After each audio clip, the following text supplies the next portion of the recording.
X-Chair, the X-Chair office chair. XChairTom.com is the website, XChairTHOM.com. Thom Hartmann program is brought to you in part by SuperBeets. More information is available over at ThomsBeets.com, THOMSBEETS.com, or by calling 800-568-9889. The Thom Hartmann program is brought to you in part by the Aiden Forecast, an investment newsletter with weekly updates of leading market indicators and a monthly deep dive into what the details of the economy and the markets mean for investors and retirees. On the web at aidenmarkets.com. Cameron Hughes scours the world looking for the finest wines. You can get more information about Cameron Hughes and his wines at chwine.com/Tom, THOM. Want to connect with the show online? You can find the Thom Hartmann program on Facebook, Twitter, and Instagram.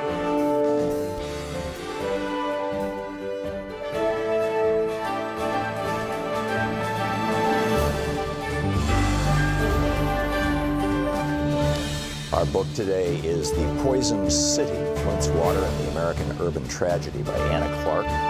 This is from the prologue. On a hot day in the summer of 2014 in the Civic Park neighborhood the Civic Park neighborhood where Pastor R. Sherman McCathern preached in Flint, Michigan, water rushed out of a couple of fire hydrants. Puddles formed on the dry grass and splashed the skin of the delighted kids who ran through it. But the spray looked strange. The water was coming out dark as coffee for hours, McCathern remembered. The shock of it caught in his throat. Something is wrong here. Something had been wrong for months. That spring, Flint, under the direction of state officials, turned off the darkening water that it had relied on for the drinking water that it had relied on for nearly 50 years. The city planned to join a new regional system called the Carignan-Noddi Water Authority. And while it waited for the KWA to be built, it began bringing in its water from the Flint River. McCathern didn't pay much attention to the politicking around all this. He had enough to worry about with his busy parish. But after the switch, many of his neighbors grew alarmed at the water that flowed from their kitchen faucets and shower heads. They packed public meetings, wrote questioning letters, and protested at City Hall. They filled clear plastic bottles in their taps to show how the water looked brown or orange and sometimes had particulates floating in it. Showering seemed to be connected with skin rashes and hair loss. The water smelled foul. A sip of it put the taste of a cold metal coin on your tongue. But the authorities said everything was all right and you could drink it, so people did, McCathern said later. Residents were advised to run their faucets for a few minutes before using the water to get a clean flow. But as the months went by, the city plant tinkered with treatment and issued a few boil water advisories. State environmental officials said again and again that there was nothing to worry about. The water was just fine. Whatever their senses told them, whatever the whispers around town, whatever Flint's troubled history with powerful institutions telling them what was best for them, this wasn't actually hard for people like McCathern to believe. Public water systems are one of this country's most heroic accomplishments, a feat so successful that it's almost invisible. By making it a commonplace for clean water to be delivered to homes, businesses, and schools, we have saved untold lives from what today sound like antiquated diseases in a Charles Dickens novel: cholera, dysentery, typhoid fever. Here in Flint, it was instrumental in turning General Motors, founded in 1908 in Vehicle City, as the town was known, into a global economic giant. The advancing underground network of pipes defined the growing city and its metropolitan region, which boasted of being home to one of the strongest middle classes in the entire United States. McCathern is a tall, bald man with a thin mustache and a scratchy rasp in his baritone voice. At the time of the water switch, he had led the non-denominational Joy Tabernacle Church for about 15 years. It was founded in the YMCA in downtown Flint, where it held baptisms in the swimming pool. But in 2009, it made a home in Civic Park, where a Presbyterian church closed after 85 years and gave its sanctuary over to the young and hopeful congregation. By then, Civic Park, one of America's oldest subdivisions, was a desert of deserted, historically significant homes, the pastor said. Built between 1917 and 1919 by General Motors and DuPont and Company, along curving tree-lined boulevards, the tidy houses were designed for Flint's auto workers and their families. But over the years, the neighborhood was blighted by vacancy. Empty two-stories with lurching front porches and crumbling roofs sat alongside crisply painted homes where Flint residents, they sometimes call themselves Flintoids or Flintstones, still live their lives. When the sound of gunshots on the street outside interrupted services, McCathern gave a nod to the church musicians, urging them to play louder. Some called Joy Tabernacle a thug church, he said, but McCathern saw the good. The young men filling his pews built a proud society, if not by getting their names on the honor roll, then by tagging their names with spray paint. In the end, people just want to be seen. The ghosts of the past went well beyond Civic Park.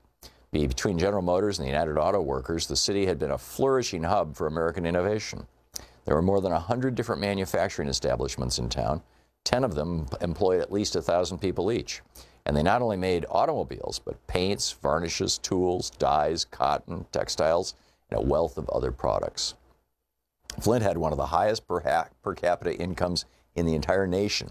And despite being severely segregated, it was a magnet for African-American migrants from the South. When Vice President Hubert Humphrey stopped by during the campaign for the 1964 presidential election, he praised Flint for, quote, zooming ahead with unbelievable growth and progress. Workers earned wages that are very good, Humphrey said, and, quote, because of the great labor management program in the community over many years, there has been a constant rise in the standard of living, end quote. Away from the assembly lines and the executive suites, the people of Flint felt that the city just shouldn't be a place to work. It should also be a place to thrive. Charles Stewart Mott, an auto pioneer who became GM's single largest stockholder and three-term mayor, created a nationally renowned community schools program that provided education, skills-building workshops, and social influence and social services. The book, The Poison City. Greetings, my friends, patriots, lovers of democracy, truth and justice, believers in peace, freedom, and the American way. It's Friday on the week of 4th of July, and the Republican delegation that went over to Moscow, I guess, is just on their way back. They left the country for the 4th. I don't get that, but, you know, I guess Republicans do. Although, you know, it's international travel is always fun, you know. But there's a lot in the news I want to get to. Horace Cooper's going to drop by and debate the EPA with us in an hour. But other than that, it's Anything Goes Friday, taking your calls on whatever you'd like to talk about. Our number 202-808-9925. And starting out in this list of, you know, kind of the news of the bizarre or the bizarre news of the day or whatever the proper phrase is, The company that is making the flags for Trump's 2020 campaign, the guy who owns the factory, was interviewed on NPR's show, The Indicator. Turns out he doesn't speak English. So he had to be interviewed through a translator because he only speaks Chinese because he owns a factory in China. Yep, Trump's American flags for his 2020 campaign, like all of the Trump products, basically, or the vast majority of them, and Ivanka's products as well, made in China. Li Jiang owns the factory. He said, we also make flags for Trump for 2020. Seems like he has another campaign going on in 2020. Isn't that right? Apparently they're getting a lot of orders. This is amazing. We have talked before about how our Constitution was put together in a way that represented a lot of compromise. And one of the major, in fact, the major compromise that you find threaded throughout the Constitution was an effort to create a constitution, a structural document for our country that both accommodated the needs and desires of the Northerners who were opposed to slavery. And in fact, at the time of the ratification of the Constitution, there were actually people of color in the North, and in some states even women, who were voting. And although most of that got rolled back in the first 50 years after the Constitution was ratified, but at the time of the ratification of the Constitution, that was the case. On the one hand, and then on the other hand, of course, the southern states, who were represented exclusively by white men, and the vast majority of them being slaveholders. And the southern states had relatively small white populations, although they had large black populations. I believe in Georgia, blacks outnumbered whites, in fact, and it might have been the case in South Carolina. And so they had, they were trying to thread this needle, and thus we got the Electoral College, and we got small states get the same 2 senators that large states do. And it has produced, particularly in the current era, where Republicans have exploited this construction of our Constitution to, about as far as you can. We now have every branch of our government being, the Supreme Court, branch number 3 in the Constitution, Congress, branch number 2 in the Constitution, the White House, Congress number 1, the White House, branch number 2 in the Constitution, all being represented by Republicans, and the majority of state legislators and the majority of state governors. Here's where it gets interesting. Obviously, we all know Hillary Clinton won the last election by 3 million votes. She lost in the Electoral College. But 6 of the last 7 presidential elections, the majority of the voters voted for Democrats. In only 1 of the last 7 presidential elections did the majority of the voters actually vote for the Republican candidate. Every other case, the majority came out of the Electoral College, not the popular vote. So, in other words, for 6 out of the last 7 presidential elections, the majority of Americans have voted for Democrats and Democratic policies, even though we got, George W. Bush and I'm not sure about Reagan. I'd have to go back and look at the list, and his daddy, and now we've got, of course, Donald Trump. But it gets even more interesting. If you look at the Senate, and you just look at how many people, you got 100 senators, right? 51 Republicans, 49 Democrats, or a couple of independents who caucus with the Democrats. If you look at the Senate, 23 million more people voted for Democrats for the Senate than voted for Republicans in the last election in 2016. Now, if you translated that into just, a national vote for the Senate, it would mean that you would have 59 Democratic senators right now and 41 Republican senators. Nearly the supermajority needed to just absolutely do anything. 23 million more Americans voted for Democrats than Republicans. This is, Democratic policies and increasingly progressive Democratic policies are not the left. They're not the fringe. They are the mainstream. They are right straight down the middle. And I'm talking about things like Medicare for all and free college tuition and higher minimum wage and the right to unionize, healthcare, education, and jobs. These are the three principal issues that the Democrats need to campaign on, and they need to boil it down to a bumper sticker, which I think I just did, and go for it. Meanwhile, here in the state of Oregon, we have only one black member in the entire Oregon House of Representatives. Her name is Janelle Bynum.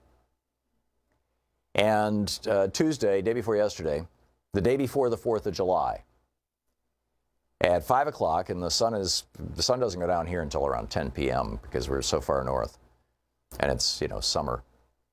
So around 5 in the afternoon, nice bright sunny day, she's out knocking on doors in a neighborhood that she represents in the Oregon House of Representatives. And sure enough, somebody in the neighborhood dials 911 and says, quote, "There is somebody casing the neighborhood for houses that are unoccupied as if they would come back later and rob them." When are white people going to get a clue? It's kind of breathtaking.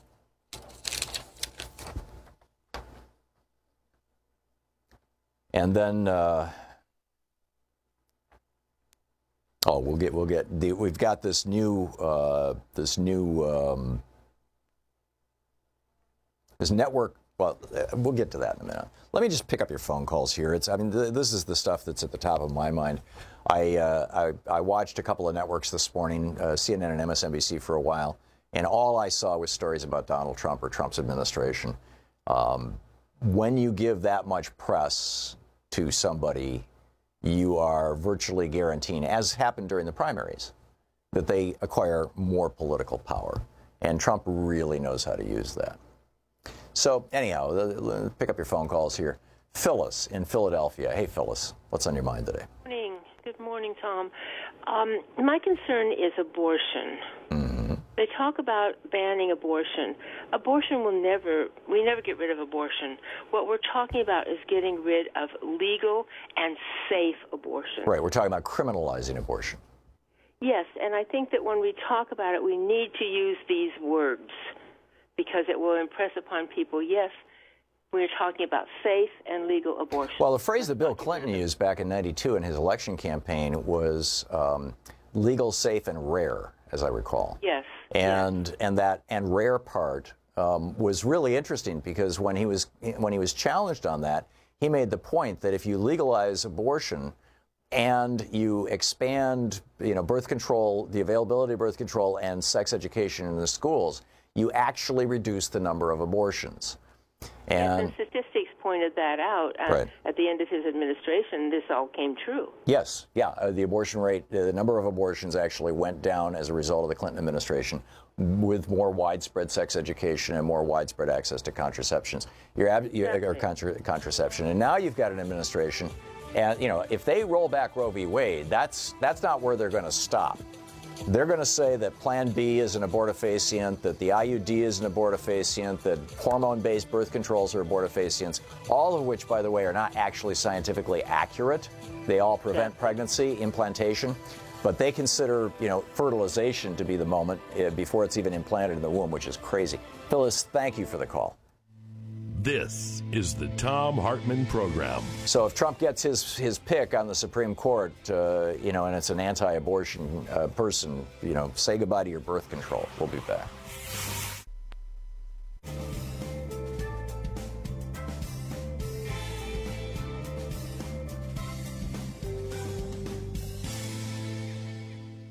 And welcome back. Tammy in Spirit Lake, Iowa, watching us on Free Speech TV. Hey, Tammy, what's up? Hey, Tom. Well, I thought I would bring to your attention a little oil spill that we had here in Iowa, just in case you hadn't heard about it. I hadn't. Okay, well, go for it. At the end of June, a train derailed near Dune, Iowa, and 33 tankers, each carrying 250,000 gallons of tar sands, went off the track into the flooded Little Rock River, and it's a mess. Oh, and tar sands oil when the Kalamazoo River got contaminated, 6 years ago, I think it was? Yes. They're still trying to dig that stuff out because, normal oil Some of it will settle to the bottom, but most of it floats and you can skim it off. But tar sands oil is so heavy it sinks to the bottom, and it keeps sinking. It goes like down into the earth and through the sand and stuff. And very often, possibly it could even reach the water table. Well, but it's already contaminated a river, Well, I mean, if you could see the flooding, I'm not sure if you're aware of John Bolenbaugh. He's a whistleblower from the Kalamazoo tar sands. He apparently used to work for the industry and now has turned whistleblower. Oh, interesting. No, I don't know about him. Okay, well, you can check him out. He has done some great footage documenting this oil spill. Uh-huh. And, of course, Steve King was here, but he's just telling everyone they're going to fix it and that it's fine. And unfortunately for me, my work takes me over to that area, and it is so toxic. And there's animals in that area. There's cattle. It is. I'm assuming downriver communities are taking their drinking water out of the river, too. I mean, that's typically what happens. All of these rivers flow into the Missouri. So, which supplies water to millions of people. Millions of people. But, we're not hearing about it. So I just wanted to let you know about it if you want to do a little bit more investigating and see if you can help us out here. Thank you. Thank you very much for that, Tammy. I appreciate the call. Thanks, Tom. Thank you. Gary in Minneapolis. Hey, Gary, what's up? Yeah, thanks for taking my call. Sure. And, I look back at 9/11, and that has been like the catalyst that has led to all of the civil rights that we've lost over the since then. I would say to a large extent, yeah. I would say it wasn't 9/11. It was the Bush administration's response to 9/11. Because they could have chosen a very different response. If 9/11 wouldn't have happened, there wouldn't have been the response. Well, yeah. I mean, if Bush and Cheney and Condoleezza Rice had done what Bill Clinton, Al Gore, and Sandy Berger told them to do when the transition happened, and Sandy Berger told me this right here on the show on the air, that he knew, firsthand this happened. All three of them said to the incoming Bush administration, to their respective, new counterparts, Clinton to Bush and Gore to Cheney and himself, Sandy Berger to Condi Rice, your number one priority has to be Osama bin Laden because he's sending people to attack us in the United States. Right. And that was in January of 2001. And of course, so what Bush did is he appointed a task force on bin Laden, National Security Task Force, put Dick Cheney in charge of it. And Dick Cheney was so busy meeting with oil industry executives that they didn't meet until 2 weeks before 9/11. That was their first meeting. So, yeah, I agree with you, Gary. It's a horror show. Thanks a lot for the call. And thanks for watching Free Speech TV. We'll be right back.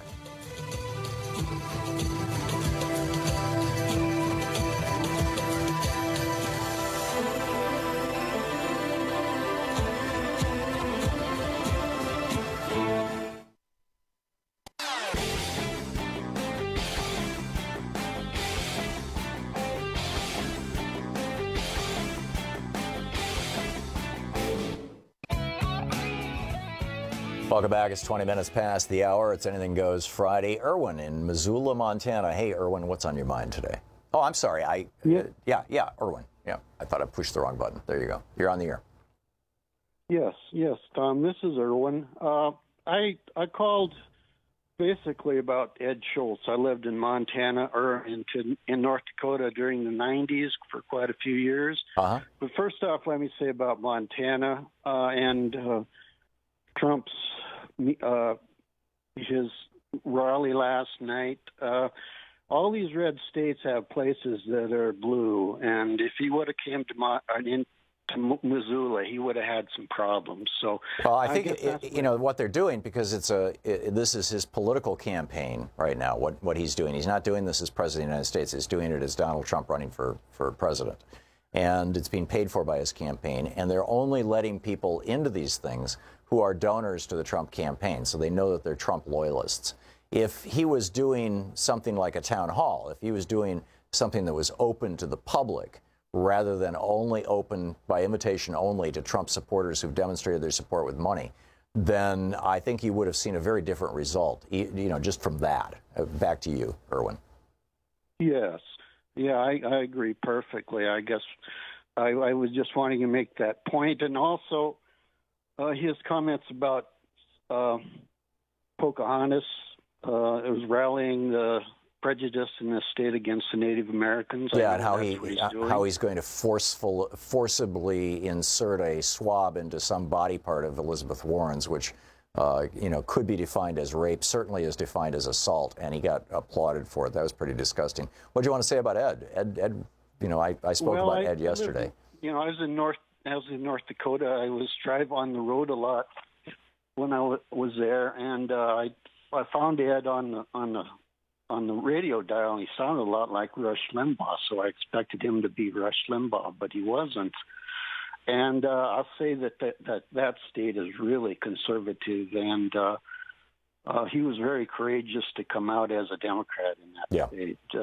That's my main point. Yeah, I agree. Ed was an amazing guy. Ed, he started out as a sportscaster. He had some challenges in his life. Mostly I think around his temper, but he as he got older, he got all that stuff back under control, and when he married Wendy, who is now his widow, his last wife, who I've met many times and just is one of the most extraordinary, caring people that she's a saint, and she's struggling with cancer herself right now and has been for several years.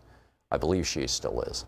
When he met Wendy, he was a conservative talk show host in North Dakota for a while, and she, took him to a soup kitchen and just kind of turned him around, and he just said, "Okay, that's it. I was wrong," and became an outspoken champion of the middle class and the downtrodden, and and went from there to national fame. He and I were, I don't think we're really competitors.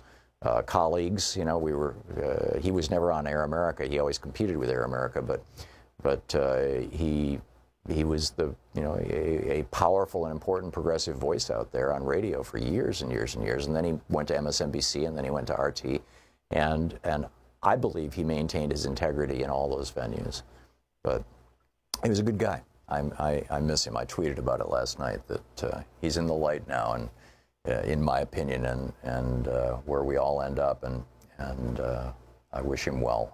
And mostly, in fact, this morning as I was walking into work, I say my prayers as I walk on my walk, and I was praying for his wife and his family. I think if you're inclined to do that, I think we all should. Erwin, thanks for the call. It's nice to hear from you. I appreciate the call. Helen in Fairmont, West Virginia. Hey, Helen, what's on your mind? Well, let me add, I love Ed Schultz, and I was so sorry when he left MSNBC. I don't know what the circumstances were. Well, he said it was because he was supporting Bernie, and also that he was supporting labor unions and kept having union presidents on that gave him the boot for that. At least that's what he told me. Well, I loved him. I thought he was a great guy, but what I wanted to talk about was the Supreme Court. I don't think it should be called the Supreme Court anymore, beginning with the Citizens United ruling that really allowed tons of money to come into campaigns. Yeah. The Hobby Lobby ruling that allowed them to deny birth control and abortion to their employees, and the wedding cake fiasco. I'm sure if that guy considered himself an artist and these paintings were hanging in a gallery somewhere, he wouldn't object to a gay man coming in and buying one. Probably. And there's one other ruling I didn't like was the union ruling recently, where it said they represent the people that didn't want to pay union dues, but they weren't required to pay union dues for that representation. Right, but the second half of that, which was not reported, was that the Supreme Court left intact the requirement that the unions must, that if a person working in a unionized workplace who is refusing to pay anything to the union at all in exchange for the benefits the union has negotiated on their behalf, gets into a dispute with their employer, the union has to provide them with a lawyer. The union has to provide them representation at no cost. and this is how you destroy unions. And this is, this is just union busting by the Supreme Court. I agree with you, Helen, and you said it very, very well. A very clear and articulate statement about exactly what's going on. I appreciate it. Great to hear from you. We will be back. It's 27 minutes past the hour. We're coming up on 28 minutes past the hour. It's Anything Goes Friday here on the Thom Hartmann program. Back with more of your calls and the news of the day right after this. You're listening to the Thom Hartmann program. Call 202-808-9925. It's the place where smart people get their news. We'll be right back.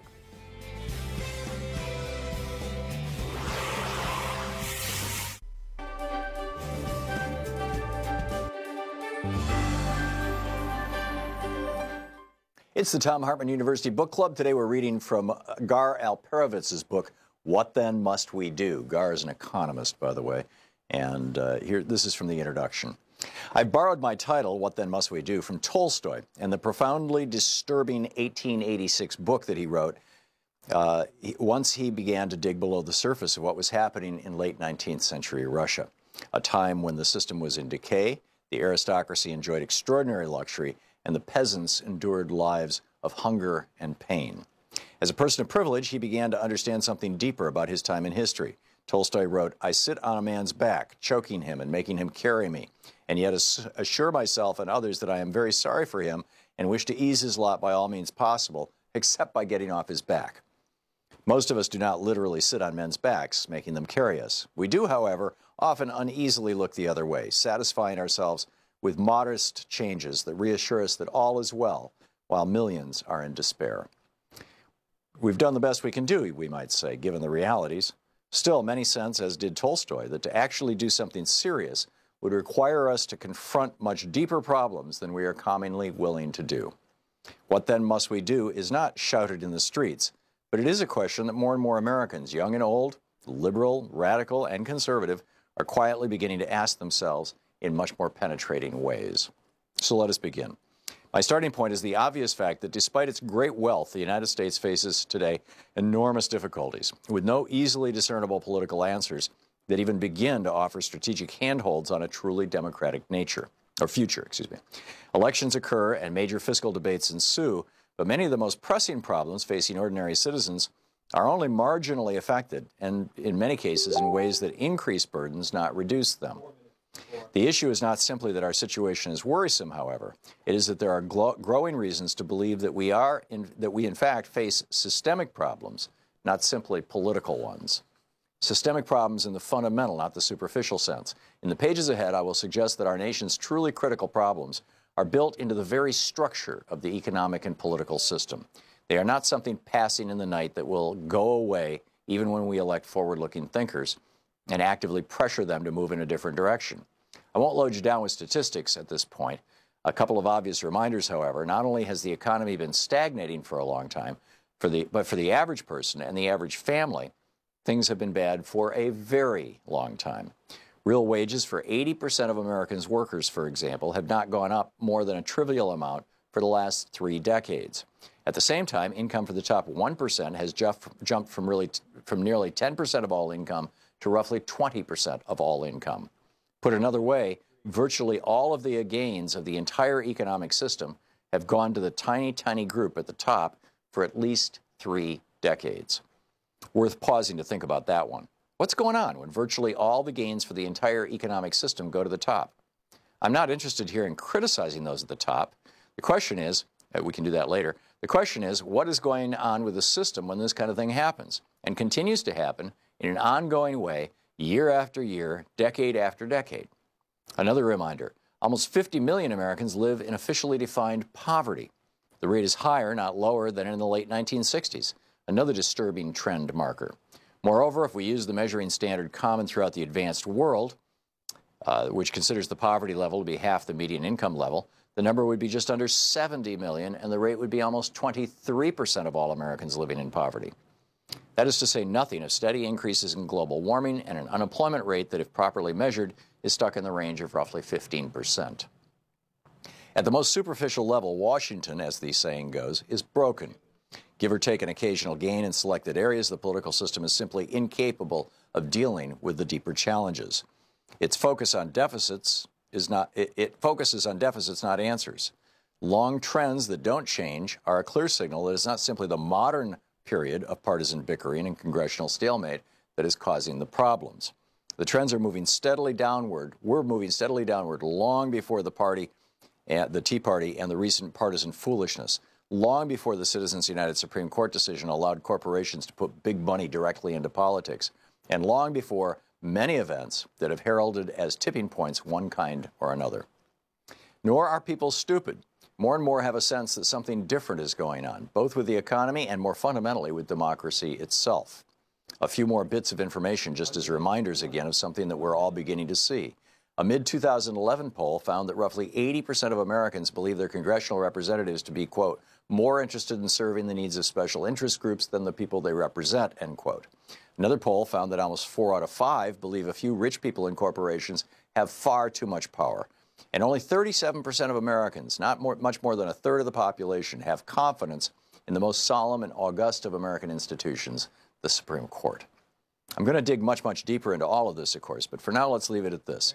When critical, long trends do not improve, when they steadily get worse year in and year out, it is clear that we face deeply rooted systemic problems, not simply political problems in the usual sense of the term. Moreover, as these polls suggest, people increasingly understand that something is really wrong. The question is, how do we deal with a systemic crisis, something built into the way the political economy works, rather than just a simple political or economic crisis? Garo Pavlovitz, what then must we do? Want to connect with the show online? You can find the Thom Hartmann Program on Facebook, Twitter, and Instagram.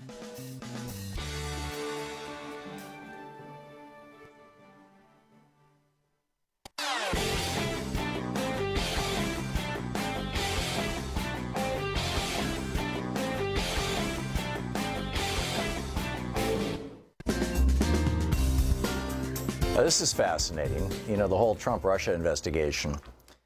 Senator Dick Durbin tweeted this out yesterday. He says, remember Brian Benskowski? If I'm saying that right, I think I am. He represented Russia's Alfa Bank and was a top staffer to then Senator Jefferson Beauregard Sessions. Senate Republicans plan to vote next week to confirm him to head the Department of Justice's criminal investigation. So if the DOJ is going to do any prosecutions of anybody for crimes like, say, collusion with a foreign country, this guy's going to be in charge, ultimately, of that. Brian Benskowski, who represented a Russian bank. Heading the DOJ, back to Senator Dick Durbin, heading the DOJ criminal division is a critically important job. This person will supervise over 600 federal prosecutors handling thousands of cases and investigations, and will oversee sensitive matters such as the criminal investigation of Michael Cohen. Benskowski has no prosecutorial experience. He showed poor judgment by choosing to represent Alfa Bank while he was seeking a DOJ job, despite reports that Alfa was under criminal investigation. And he won't commit to recuse himself from Russia-related matters if confirmed. Why does President Trump want Brian Benskowski for this important job, tweets Senator Dick Durbin. Why not find an attorney who has actual prosecutorial experience and who is free and clear from Russia connections? And we still don't know the full story behind Alfa Bank and what they did in 2016. So then he he finished this. He said, watch this vote next week. Republicans will try to confirm Benskowski while attention is focused on the Supreme Court. This could be a pivotal moment in the Russia investigation. This is pretty amazing stuff. I'm retweeting Durbin's tweet right now. If you want to easily find it, you'll find it on my Twitter feed, or you can follow Dick Durbin for that matter. So he's got a pretty good Twitter feed. So Tazio in Ithaca. Hey, in Ithaca, New York, I'm guessing. Hey, Tazio, what's up? That's me. Hi, Mr. Hartman. Thank you for taking my call. That's fine. I'm Tom. I wanted to ask you. Okay, Tom. I want to ask you about rights or freedoms or privileges, whatever we call them. Mm-hmm. It seems to me. Well, those are three different things. You think rights and privileges are two different things? Yes, and what was the third thing you said? You said rights, privileges, and freedom. And freedom. Yeah, I would say all three of those are separate things. But yeah, continue. Really? Yeah. No, I'm sorry, but I think that what we call rights are pretty much privileges in this country. They can all be disproven. I mean, they're not really self-evident. You can be taken away and put into a camp. That's not a right. I mean, we say we have all these rights in the Constitution, but they can be very easily disproven. You mean very easily taken away? Yeah, exactly. Yeah, so well, you're right about that. Or are they just privileges? You're right about that, but there are certain things that are established in the Constitution as clear rights. In other words, areas where the government may not infringe on your privilege, as it were, on your right. And whereas a privilege is, I mean, these are the classical definitions, but I understand absolutely what you're saying. I mean, the Supreme Court has taken a hatchet to many of these rights over the years, or just twisted them all out of proportion, saying, for example, the right to free speech means that a billionaire can pour $10 million into a candidate's campaign and own that candidate for the rest of their life, and that's called the right of free speech. But a right is something that you clearly have. A privilege is something that is easily revocable. For example, your driver's license, your, quote, right to drive a car, that is actually a privilege because, it's turned on or off depending on your behavior. Whereas your right to, arguably your right to free speech is the same thing because you can't yell fire in a crowded theater. What about your right to property? I mean, that can be taken away immediately, too. Yeah. Can be foreclosed on every day. So that's technically a privilege, too. Yeah. I mean, what about your right to life? I mean, police have the right to fire at will, so that can be taken away. Yeah. Okay, you make a good point. Where were you going with all that, Tazio? Oh, I was going to ask you if you think these things, rights, I guess we'll call them, are a zero-sum game. And if they're being taken away from some people, are there more being added to another group of people? That's an interesting question. To you. And thank you for taking my call. And thank you for making it an interesting question. Yeah, I think that the financial end of this is largely a zero-sum game. I mean, this is something that was denied for years and years. I used to debate Steve Moore about this on this program years ago. If the rich get more and more of the economic pie in the United States, does that mean that the middle class and the poor get less and less? And he said, no, a rising tide floats all boats. And my response is, but then you got to have a boat. What about the people who don't have a boat? And they get drowned by that rising tide. And he was, by the way, paraphrasing John Kennedy. And what we have learned as a result of Reaganomics, 35 years of Reaganomics, is that economics nationally is largely a zero-sum game.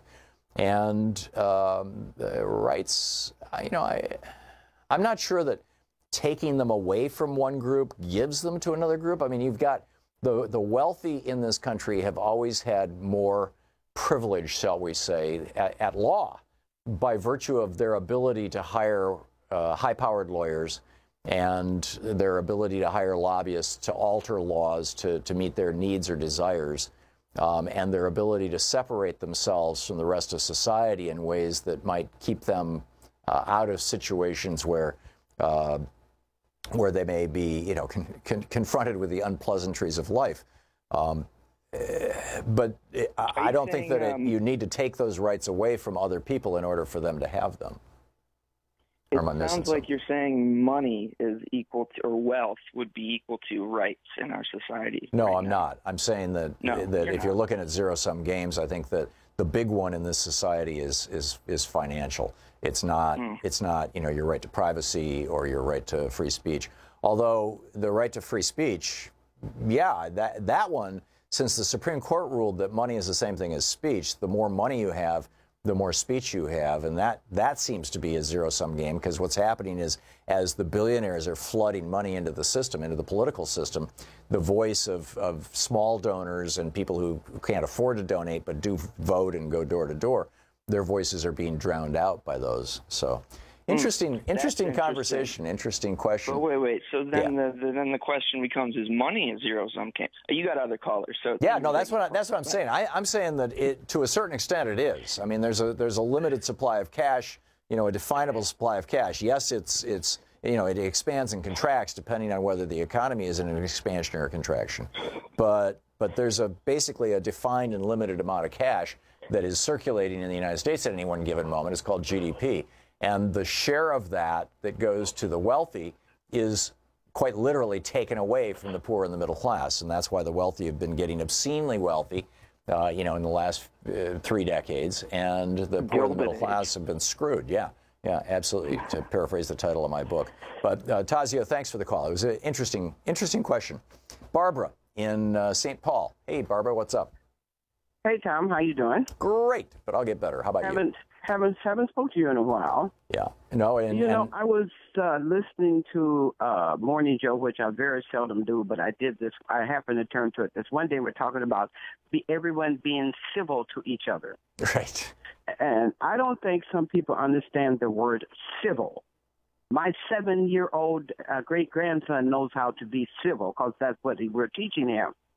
I watched a grown man in front of a room full of supposed to be grown humans who have to raise their children. And for him to stand and demean George Bush, who I never agreed with, but he did fight and he did stand up for this country. He believed in what he believed in. Oh, he fought bombing missions during World War II. I mean, he flew them. Yes. I mean, this is a John guy. McCain. And Trump was a draft dodger. Yes, John McCain, who is dying. But at the same token, he still stands up for his beliefs. Do I believe what he believes? No. But one thing he's an American hero because he stood up and fought for his country. We have a draft dodger who stands and demeans a woman who was a heck of an Indian princess who is buried with honors in England. Pocahontas and the gesture that he made.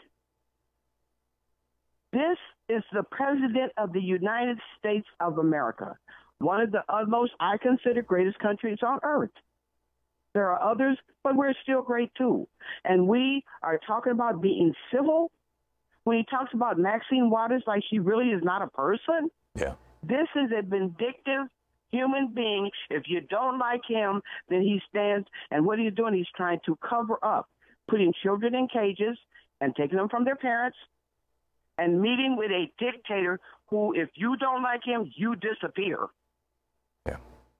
Yeah, we don't see you no more. Yeah, and this is, and somehow the media, well, or at least the right-wing pundits in the media, and they're all over the place. In fact, they're on MSNBC all day long, think that this has nothing to do with civility or incivility. What has to do with civility or incivility is Francine Waters saying, Maxine saying, if you see Scott Pruitt in a restaurant, go up and talk to him, as people are doing.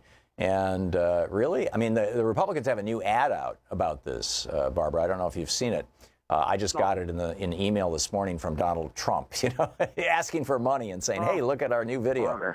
And it's going to be playing on TV all across the country, and it's all these clips of videos of people, basically trashing Republicans in snarky ways, and it just kind of amplifies that. Us poor Republicans, we are such victims, and these right-wing snowflakes. I mean, they're pathetic. They're pathetic. You know what? I'm gonna be really truthful. My grandmother worked for this lady, this Caucasian lady. And those of which lady, when you come in, you must be like this. And how come you can't be like this? And how come you don't be like this? You know what? I'm not trying to push my beliefs on you. And Jesus knows I want to push my beliefs on me. Here's what I want. I want everyone in this country to stand up for themselves. I want everyone in this country to figure out you are doggone lucky that you can stand and say the things that you say to people with all the venom and hatred that you can muster up in your, out of your soul. I don't understand how we sit and allow this to happen. It's starting to get nauseating. Yeah. Well, and a lot of us are pushing back on this, and more Americans are pushing back on this, and this is the main reason why it's been 5-6 years since pretty much any Republican in the House or the Senate has held a public town hall where they invite anybody other than their supporters in, and I absolutely agree with you, Barbara, and this whole civility thing is a canard. It's a joke, in fact. Barbara, thank you for the call. Thank you so much for the call. We'll be back. It's 46 minutes past the hour. You're listening to Thom Hartmann. Visit ThomHartmann.com for audio and video archives. We'll be back with more of your calls on Anything Goes Friday here right after this.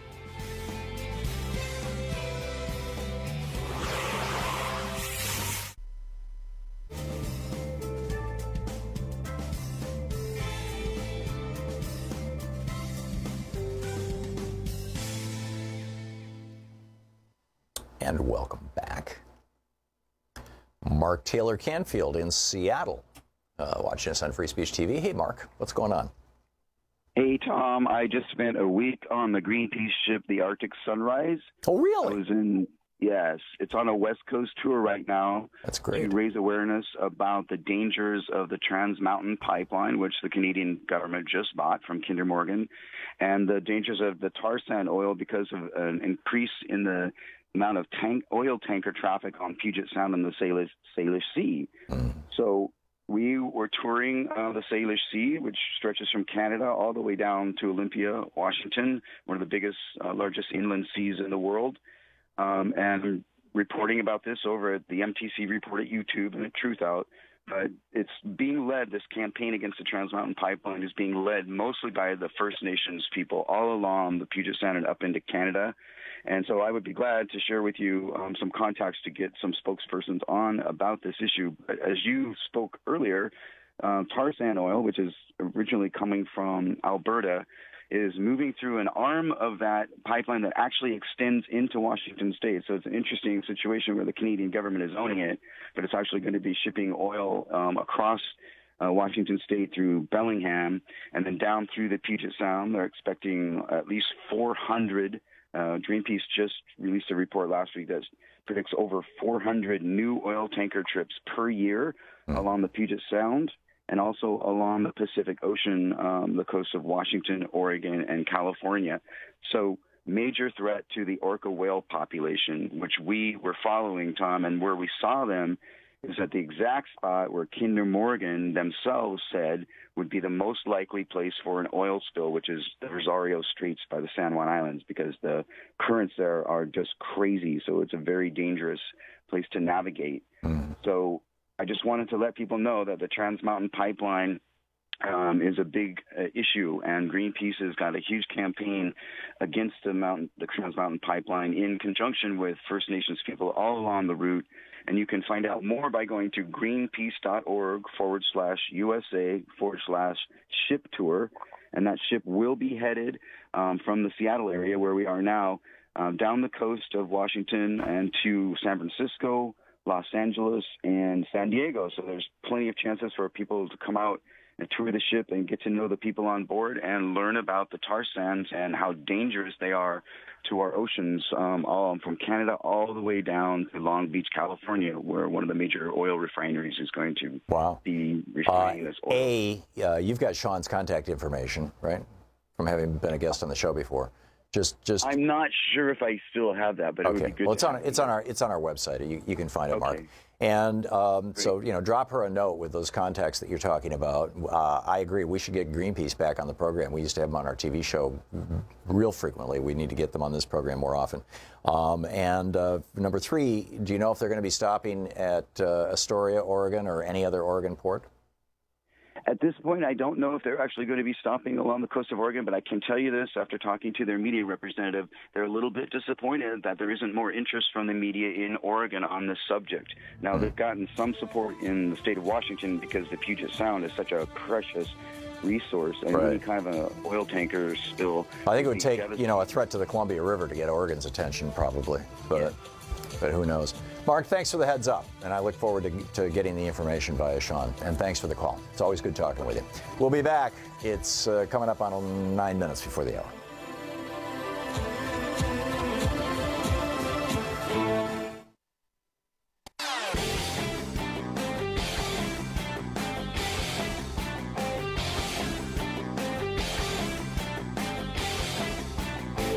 The Thom Hartmann program is brought to you in part by XChair, the XChair chair, office chair. XChairTom.com is the website, XChairTHOM.com. Thom Hartmann program is brought to you in part by SuperBeets. More information is available over at tomsbeets.com, THOMSBEETS.com, or by calling 800-568-9889. The Thom Hartmann program is brought to you in part by the Aiden Forecast, an investment newsletter with weekly updates of leading market indicators and a monthly deep dive into what the details of the economy and the markets mean for investors and retirees. On the web at aidenmarkets.com. Cameron Hughes scours the world looking for the finest wines. You can get more information about Cameron Hughes and his wines at chwine.com/Tom, T-H-O-M. Want to connect with the show online? You can find the Thom Hartmann Program on Facebook, Twitter, and Instagram.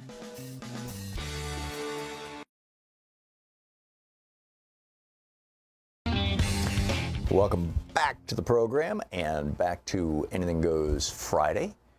Dave in Federal Way, Washington. Whoops. Hang on, Dave. I thought I pushed the button. Apparently I didn't. There you go. You're on the air. What's up? Hey, Tom. I've had this concern kind of rattling around in my brain for a while, and I just recently heard that, like, Max Boot, he is now, telling people to vote for the Democratic Party. And this, by the way, Max Boot was like one of the biggest cheerleaders for George W. Bush's invasion of Iraq. He is not just a conservative, he's a neoconservative. And when Max Boot is freaked out, we should all be freaked out. Yeah, we should be freaked out, and I totally agree. And I mean, no disrespect to third-party, people that are interested in third-party candidates, but really, for the good of the nation, everyone needs to vote for the Democratic Party, because this Trump phenomenon, I think, has accelerated something that was kind of already happening.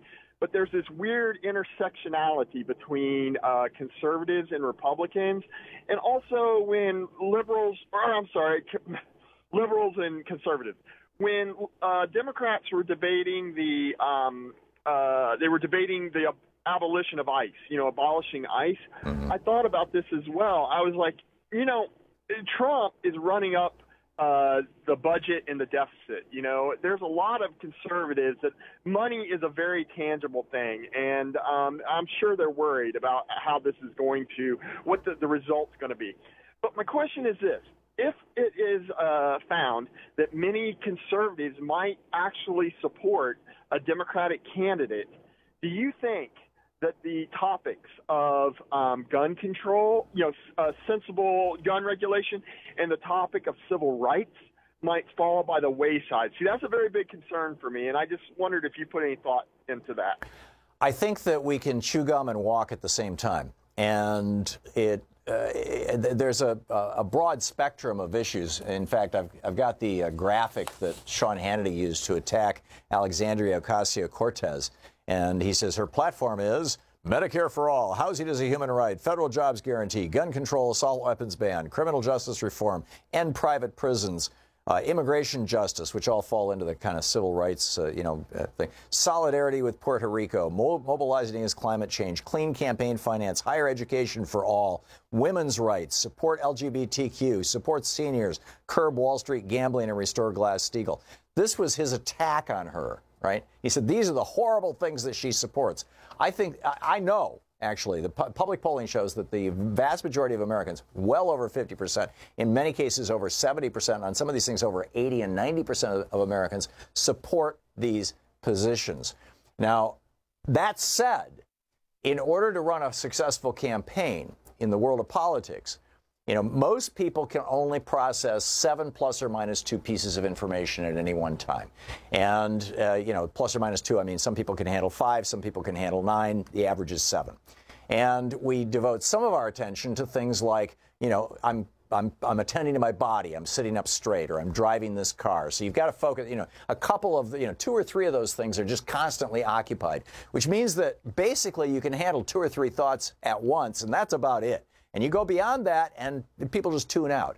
And so for a political campaign, one of the imperatives is to reduce your message basically to 3 things that can be each described in 1 or 2 words. And the Republicans, for years and years, it was God gave guns, right? Actually what they would say is, smaller government, fiscal responsibility, or I forget the BS routine that they had, but, just the smaller government, states' rights, stuff like that. But I think that therefore, I believe that the Democratic Party's greatest chance of winning the majority of votes is going to be to focus on health care for all, which is a pan-racial issue. And in fact, the Republicans are opposed to health care for all because, black people are getting Medicaid. Number 1, health care for all. Number 2, education for all. In other words, free college education. And number 3, good jobs because of a higher minimum wage and the right to unionize. All of these things would help remediate many of the racial inequalities in our country. And I think then you go to your second-tier issues, and that doesn't mean that they're less important or that you don't do them, first. But they're not necessarily the things you campaign on, and that's more like that list that you were talking about. And that's just, my thoughts on how it should work. I realize other people, may think that there are other priorities, but just looking at what will win, I think that'll do it. Thanks for the call. You're listening to Thom Hartmann.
The Thom Hartmann program is brought to you in part by XChair, the XChair chair, office chair.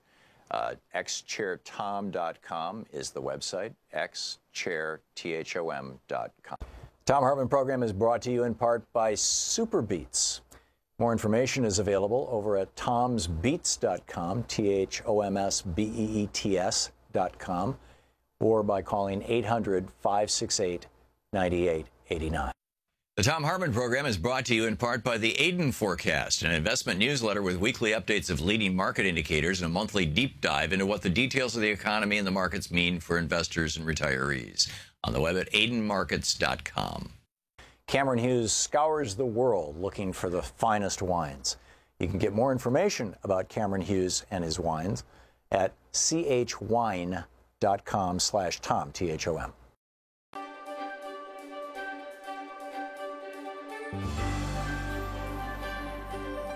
It's the Thom Hartmann University Book Club. Today we're reading from Unequal Protection, How Corporations Became People and How You Can Fight Back by Thom Hartmann. This is from the introduction titled The Battle to Save Democracy. Excuse me. On September 2nd, 2009, the transnational pharmaceutical giant Pfizer pled guilty to multiple criminal felonies. It had been marketing drugs in a way that may well have led to the deaths of people, and that definitely led physicians to prescribe and patients to use pharmaceuticals in a way that for which they were not intended. Because Pfizer is a corporation, a legal abstraction, really, it couldn't go to jail like fraudster Bernie Madoff or killer John Dillinger. Instead, it paid a $1.2 billion criminal fine to the U.S. government, the biggest in history, as well as an additional $1 billion in civil penalties. The total settlement was more than $2.3 billion, another record. None of Pfizer's executives, decision makers, stockholders, owners, or employees saw even 5 minutes of the inside of a police station or a jail. Most Americans don't even know about this huge and massive crime, nor do they know that the criminal never spent a day in jail. But they do know that in the autumn of 2004, Martha Stewart was convicted of lying to investigators about her sale of stock in another pharmaceutical company. Her crime cost nobody their life, but she famously was escorted off to a women's prison. Had she been a corporation instead of a human being, odds are there would not have even been an investigation. Yet over the past century, and particularly the past 40 years, corporations have repeatedly asserted that they are, in fact, persons, and therefore eligible for the human rights protections of the Bill of Rights. In 2009, the right-wing advocacy group Citizens United argued before the Supreme Court that they had the First Amendment right to free speech and to influence elections through the production and distribution of a slasher documentary designed to destroy Hillary Clinton's ability to win the Democratic nomination. Some political observers assert that they did this in part because they believed that a black man whose first name sounded like Osama and whose middle name was Hussein could never, ever possibly win against a Republican, no matter how poor a candidate they put up. In that, they were following on a 2003 case before the Supreme Court in which Nike claimed it had the First Amendment right to lie in its corporate marketing, a variation of the First Amendment right of free speech. Corporations haven't limited their grasp to the First Amendment. Pretty much any and virtually every amendment that could be used to further corporate interests has been fair game. As you'll learn in this book, in previous decades, a chemical company took to the Supreme Court a case asserting its Fourth Amendment right to privacy from the EPA, snooping into its illegal chemical discharges. Other corporations have asserted Fifth Amendment rights against self-incrimination, as well as asserting the 14th Amendment, passed after the Civil War to strip slavery from the Constitution, asserting that it protects their right against discrimination by a local community that doesn't want them building a toxic waste incinerator, commercial hog operations, or superstores. If this trend continues, it's probably just a matter of time before a corporation claims the Second Amendment right to bear arms anywhere, anytime, and your credit card company's bill collector shows up at your home with a sidearm. This legal situation is not only bizarre, but also quite the opposite of the visions for this country held by the founders of the nation and the framers of the Constitution. They were sufficiently worried about corporate power that they didn't even include in the Constitution the word corporation, intending instead that the states should tightly regulate corporate behavior, which the states did quite well until just after the Civil War. The American Revolution, you'll learn in this book, was in fact provoked by the misbehavior of a British corporation. Our nation was founded in an anti-corporate power fury. The most significant and oft-quoted precedent of the turning point of corporate power in America began just after the Civil War.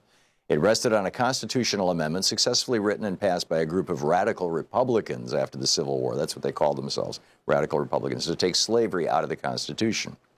Given that today's Republican Party has, largely since the robber baron era of the 1880s, been the party of big business and the very rich, it's a bit difficult for some people to get their minds around the possibility that the Republican Party started out as a reform party, that for nearly 70 years, from before Abraham Lincoln until just after Theodore Roosevelt left the party to start a third party, had a strong progressive wing. But the Republican Party did. Although Lincoln was, by today's standards, a moderate Republican, he was still anti-slavery, pro-middle class, and pro-labor. In fact, he famously said labor is superior to capital because it precedes capital. Nobody has wealth until somebody makes something. And he was the first president both to use the word strike in public and to actually stop police and private armies from killing and beating strikers. And just like in today's mainstream Democratic Party, where there's a progressive minority that always seems to be pushing the edges, in the Republican Party of the 1800s, there was a very, even by today's standards, progressive faction. The radical Republicans were a splinter group that emerged in a big way from the Republican Party at its founding in 1854. And just after the Civil War in 1866, they gained a majority among Republicans in the House of Representatives, where they had a powerful influence until the faction disintegrated in the 1870s during the presidency of Ulysses S. Grant. They supported the absolute right of freed slaves to vote and participate in government. It goes on from there. Unequal protection, corporate power. Want to connect with the show online? You can find the Thom Hartmann Program on Facebook, Twitter, and Instagram.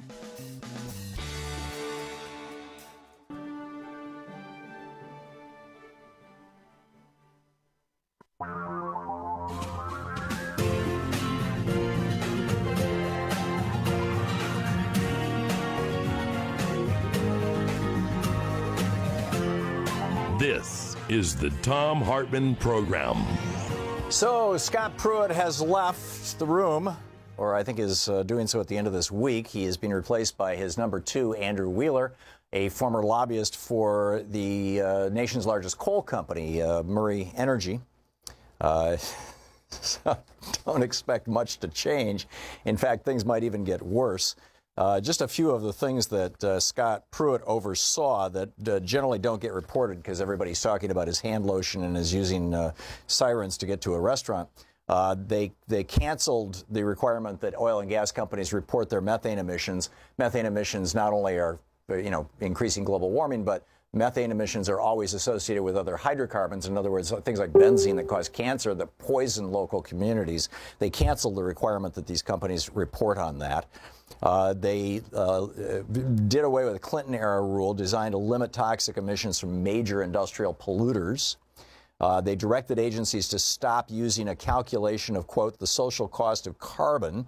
In other words, how much impact is happening to communities from this kind of pollution. They revoked a rule prohibiting the use of hydrofluorocarbons. These are powerful greenhouse gases and deplete the ozone. They revoked an Obama-era executive order protecting ocean, coastal, and Great Lakes water in favor of a policy focused on energy production. They scrapped a proposed rule that mines prove that they can pay to clean up future pollution. They did away with that. They withdrew a requirement that Gulf rig operators prove that they can cover the cost of removing their rigs. They revoked Obama-era flood standards for federal infrastructure projects like roads and bridges. That just seems like common sense. They revoked a rule. This was one of the very first things that Trump did when he got in, is they revoked a rule that prevented coal companies from dumping mining debris into local streams, thus poisoning communities downriver who draw their water out of those rivers. And they delayed by 2 years an EPA rule regulating limits on the toxic discharge of mercury from power plants into public waterways. Is any of this stuff good, what I just described? I'm guessing Horace Cooper, our next guest, an attorney and a senior fellow with the National Center for Public Policy Research, nationalcenter.org, conservative think tank out of D.C., might say so. Horace, welcome back to the program. Hey, it's great to be on the program. Thank you. So you heard my list. How can you defend the indefensible? A couple of things I would observe. This idea that it was common sense and reasonable. Why didn't it happen during the Clinton administration? Why for 8 years? Why didn't it happen during the Carter administration? Many of these things did. Some of these rules that he overturned go back to Reagan. No, none of the interpretations go back to Reagan. All of the interpretations go back just to the Obama administration, whether they issued guidance letters, whether they issued how you implement the regulation.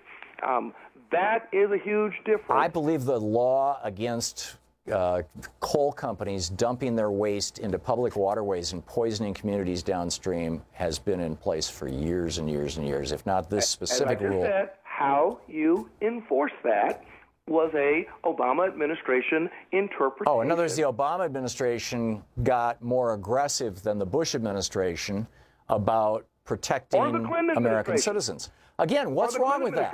But Horace, what's wrong with protecting the people? Isn't that the job of government, to provide for the general welfare?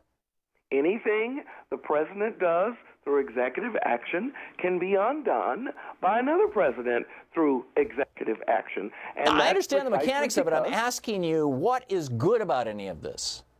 What's good about it is we don't need the President of the United States acting outside of the context of the authority of the Congress of the United States.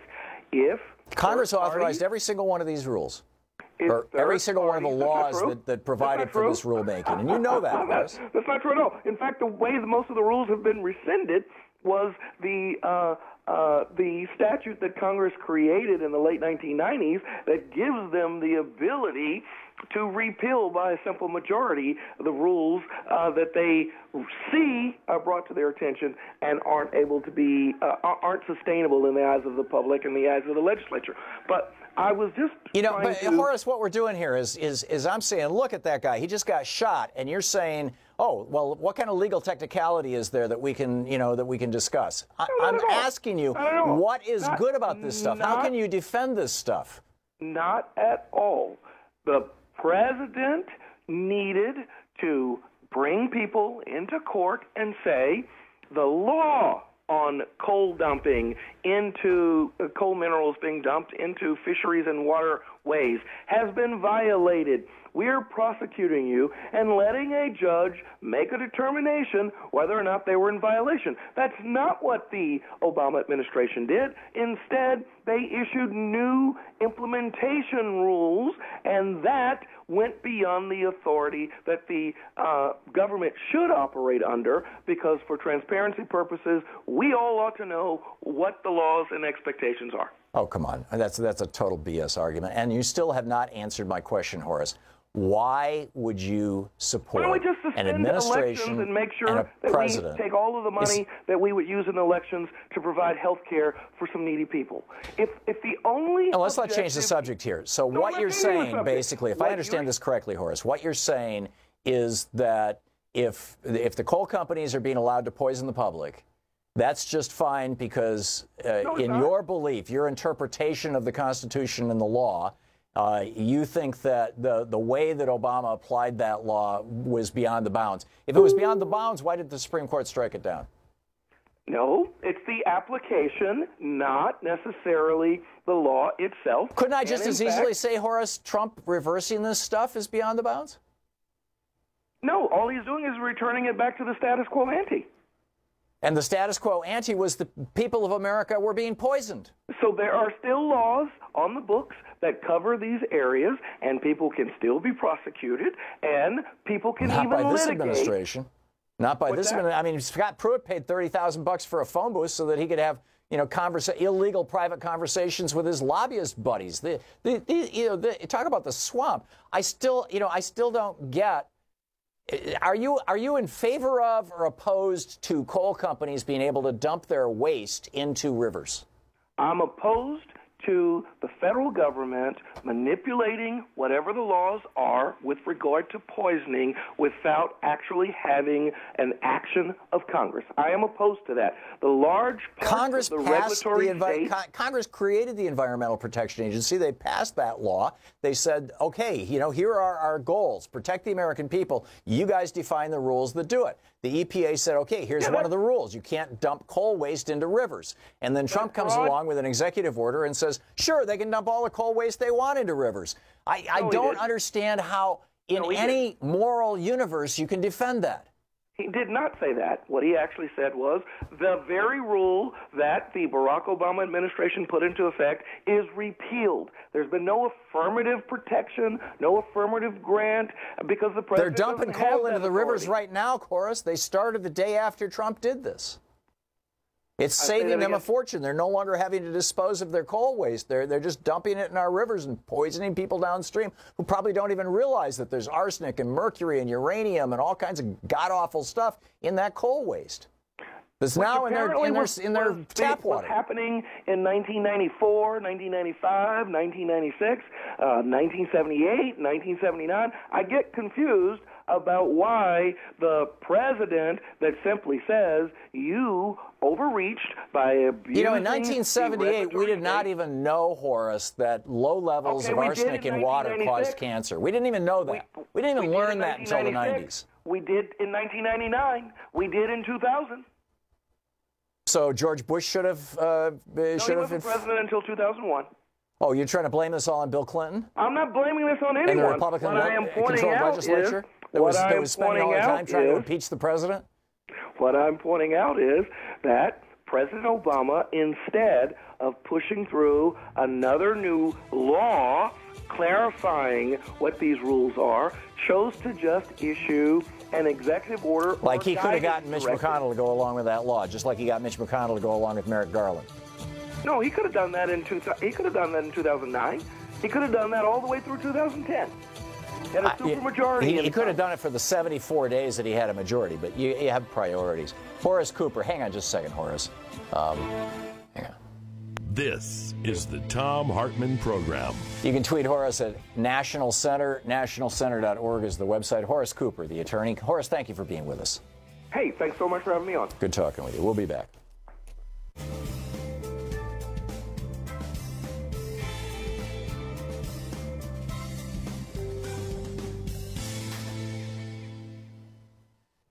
And welcome back. Dave in Canterbury, Connecticut. Hey, Dave. Thanks for watching Free Speech TV. What's up? Hey, Tom. Thanks for taking my call. I just wanted to just get your opinion and explanations on some stuff that you could probably do a good job on. I'm a retired union organizer and a progressive Democrat, and I'm all in for the midterms, and I'm ready to fight.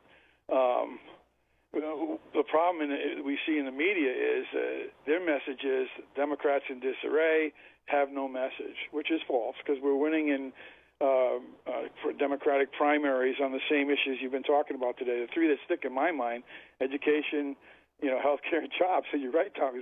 Those things really stick in my mind, and that, along with the fact that I'm a little skeptical about this blue wave. A lot of pundits are talking about because, we have racially biased gerrymandering where the Republicans have already picked their votes, which has been substantiated now by the United States Supreme Court, and racially biased voter roll scrubbing, which is also in the state of Ohio, which was upheld by this Supreme Court.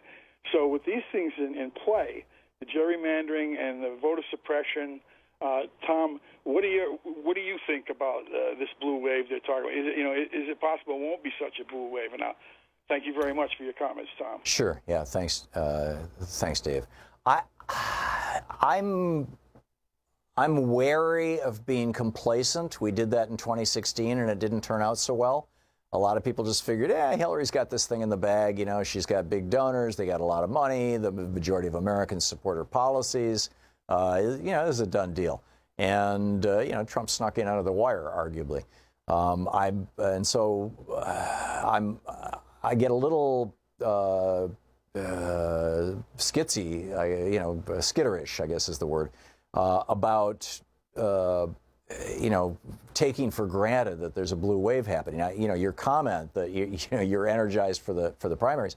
Or for the midterms, excuse me, I think is something that is shared all across the nation. And I think that people are going to be showing up in very, very large numbers in November.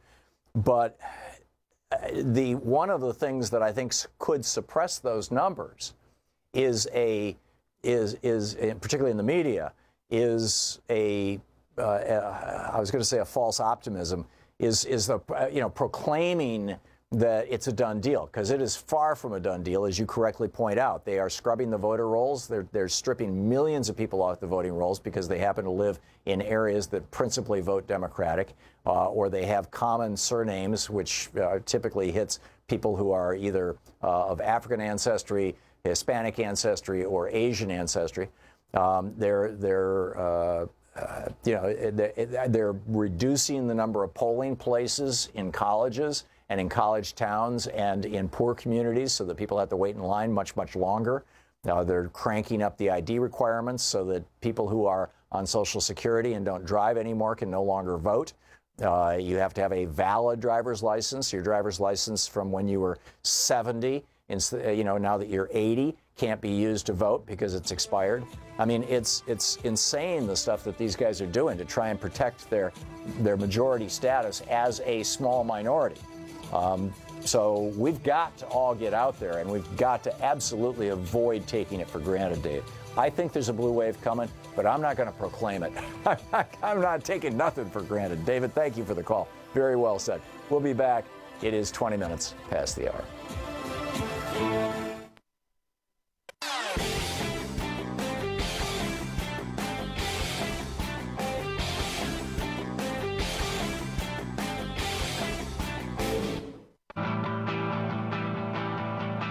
Welcome back. Tom Hartman here with you. Mike in Los Angeles, listening on KPFK. Hey, Mike, what's up? Hey, Tom. As you know, George W. Bush can't travel. He's sentenced to a lifetime in Texas because if he goes overseas, he's subject to being prosecuted for war crimes. I'm just Same with Dick Cheney. Beg pardon? Same with Dick Cheney. Right. I'm just wondering whether anyone's considered the possibility that our kidnapper-in-chief, having kidnapped 3,000 children to terrorize them and their parents, might be subject to some sort of international law action when he's over in Europe and might end up actually being in The Hague.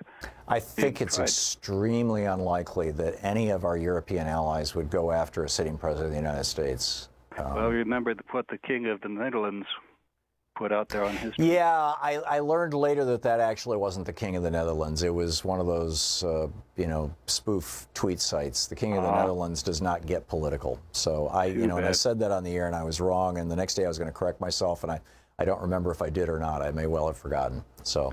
Well, if they do book him, I'd be willing to help pay for the cell use. Yeah, there you go. A lot of us would chip into that. We could crowdsource that real fast. Thanks a lot for the call. Audrey in Illinois. Hey, Audrey, what's up? Hey, Tom. It's good to talk. Long time no talk. But my issue is regarding the so-called pro-life movement.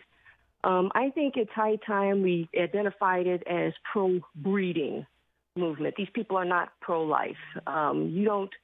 You cannot say to someone, you got to have that baby, but we don't have to make sure you have the resources to take care of its health care or your own. Yeah. You got to have that baby, but we don't have to have the resources to properly educate your child, or you for that matter, to make sure you're knowledgeable regarding your civic duties and job skills and job training.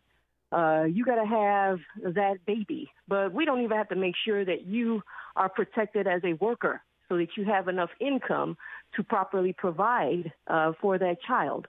I think what these people are doing is ensuring that we give birth to children in very desperate circumstances so as to create and maintain consistent sources of cheap human labor. A permanent underclass. I think that may be, Audrey. The other thing that gets completely lost in the history of all this and largely forgotten, although being an old fart, I have the benefit of having been alive in the 60s. And prior to the 1965 Connecticut versus Kavanaugh, I think it was, or Cunningham, or whatever it was, there was a 1965 decision that ruled that it was legal for a married couple to have birth control in their home. Prior to that, Connecticut banned that. You couldn't have a condom. The birth control pill had just been brought to market 4 years earlier. You couldn't have birth control pills, things like that, even if you were married in Connecticut. And it wasn't just Connecticut. And the Supreme Court struck that down. And at the time the Supreme Court struck that down, and I remember this very vividly, this was around the time of my real political awakening. I was 14, 15 years old.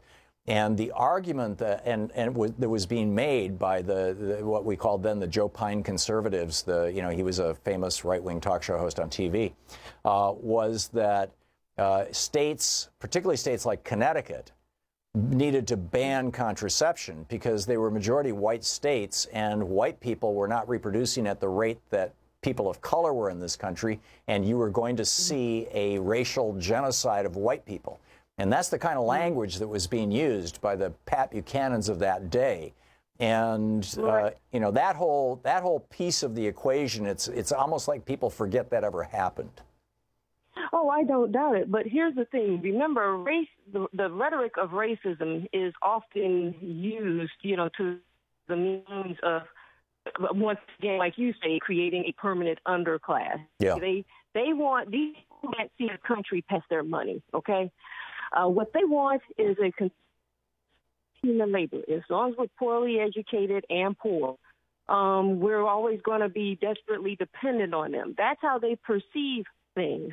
Now, let's face facts. I mean, you're talking about history that, he's using the bigoted argument, this is to get white people on board, right? Hey, you got to preserve our race. Right. But what was the argument for forcing African American women to breed their children into slavery in perpetuity? Right. It was to create a cheap workforce. It was economic. Right, exactly. Yeah. These people, they have to use that pining away at the white person is going to disappear argument, because they know good and full well that the crap that they used against us African American women would not work in front of white people. You're not going to get that. They're not going to get away with. Well, what that. About the argument? This new argument that they've got, which is that abortion is being promoted in the black community as a way of committing genocide against the black community. Yeah, what it is it's all a bunch of straw man arguments. Yep. Just to, they're surreptitiously trying to create, maintain. What is it? The vice president under FDR said, keep the working people in eternal subjection. Yes, these Henry people Wallace. are the reasons why we have to have child labor laws. Mm-hmm. And they were so ardently against the protection of the children of the working people of this country, especially the working poor, that they were willing to kill people for it. Am I saying the child Yeah, your phone is breaking up, Audrey. But the Ludlow massacre. So. Oh yeah, the Ludlow massacre in Colorado. You had 1914. Yeah, and then you had the Haymarket riots, so-called. You had the Pinkertons were going around busting unions, killing people. The Pullman Porter strike. I mean, there's the history is littered with this stuff. The Great Flint sit-down strike. Yes, all of those things. Although I think we've wandered a bit afield from the topic. But Audrey, thank you for the call. Very, very well said. We'll be back. It is 28 minutes, roughly, past the hour. Stick around. We'll be back with more of Anything Goes Friday here on the Thom Hartmann Program. You're listening to the Thom Hartmann Program. Call 202-808-9925. Speaking the truth, the multinational corporations and their shills would really rather you didn't know. Thom Hartmann here with you.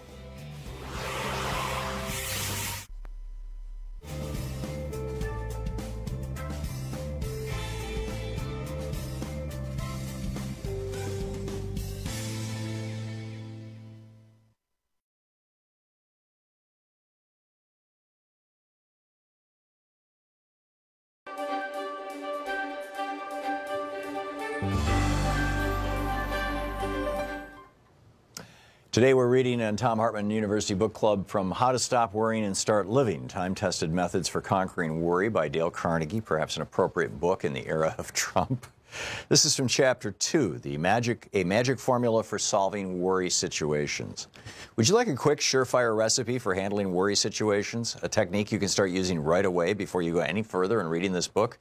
Then let me tell you about the method worked out by Willis H. Carrier, the brilliant engineer who launched the air conditioning industry and who headed the world-famous Carrier Corporation out of Syracuse, New York. It is one of the best techniques I've ever heard of for solving worry problems, and I got it from Mr. Carrier personally when we were having lunch together one day at the Engineers Club in New York. When I was a young man, Mr. Carrier said, I worked for the Buffalo Forge Company in Buffalo, New York. I was handed the assignment of installing a gas cleaning device in the plant of the Pittsburgh Plate Glass Company at Crystal City, Missouri, a plant costing millions of dollars. The purpose of this installation was to remove the impurities from the gas so it could be burned without injuring the engines.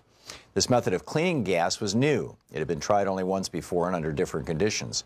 In my work at Crystal City, Missouri, unforeseen difficulties arose. It worked after a fashion, but not well enough to meet the guarantee we had made.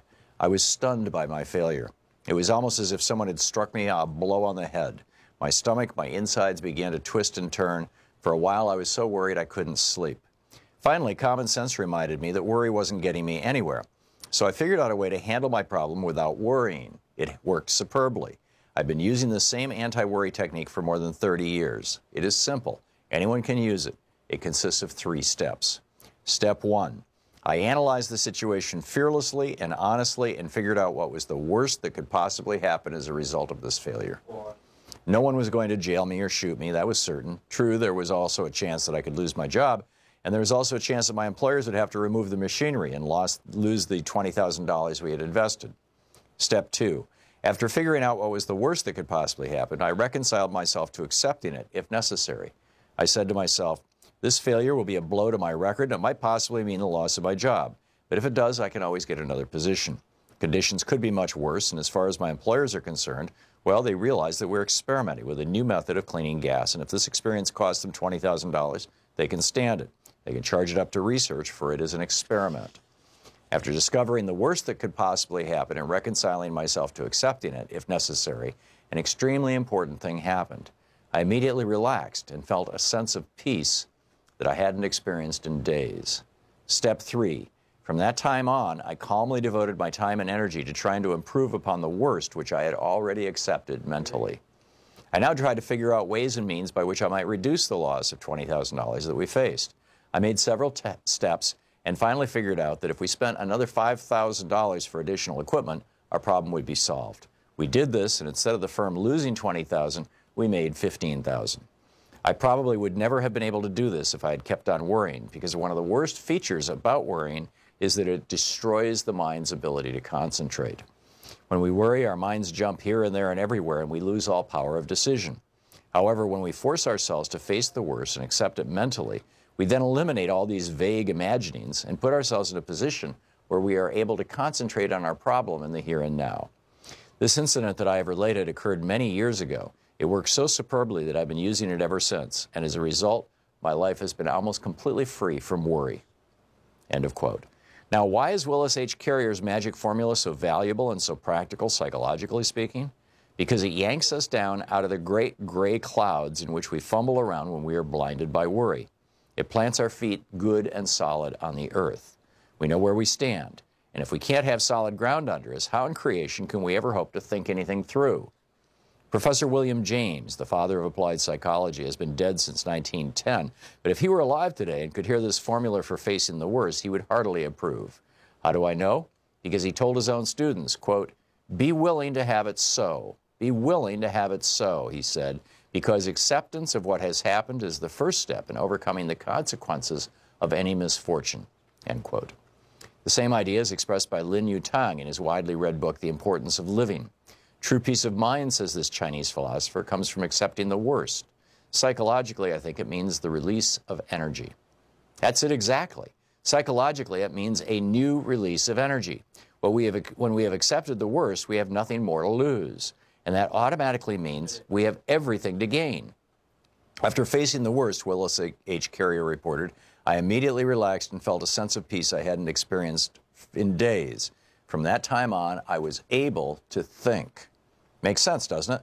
Yet millions of people have wrecked their lives in angry turmoil because they refuse to accept the worst, refuse to improve upon it, refuse to salvage what they could from the wreck. Instead of trying to reconstruct their fortunes, they engaged in a bitter and violent contest of experience and ended up victims of that brooding fixation known as melancholia. Would you like to see how someone else adopted Willis H. Carrier's magic formula and applied it to his own problem?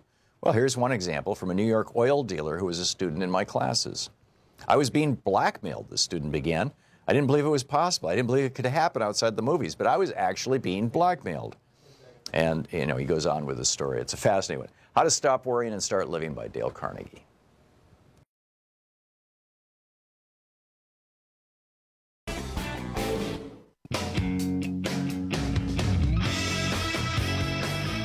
Welcome back. Thom Hartmann here with you. And John in Jeffersonville, Ohio. Hey, John, what's on your mind today? Yeah, I just had a quick comment before I have a question, okay? Mm-hmm. And my comment is that, when we get frustrated and we get, you turn on the TV and all you see is this guy, and you get down, turn off the TV and turn on the feet. Get up, get active, get moving, do something positive. And that's just the comment that I have. Well said. But my question for you is this, okay? And this is for the Democrats who are on this particular thought that I disagree with. Nick, can you name one game that you and I can play that you would win if you play by the rules and I'm allowed not to? Well, I mean, that's the most articulate boiling down of the message that that I think we need to be conveying, that we've been failing to convey, that was being conveyed in a big way back in the 1920s when Mary What's-Her-Name invented the Monopoly game, and as a way of demonstrating how this all works. I mean, it's like when the rules of capitalism are defined by capital rather than we the people, then you get a complete perversion of the appropriate answer to the question, why do we have an economy? Economies are created by government. Government establishes the stable currency. It establishes the rules of the economy, what's fraud, what's not. It has the mechanism to enforce those rules, courts, jails, police. And when that governmental process gets seized by capital, which is what's happened with the Republican Party, and for a while had happened, frankly, to a good chunk of the Democratic Party. There's still a few hangers-on.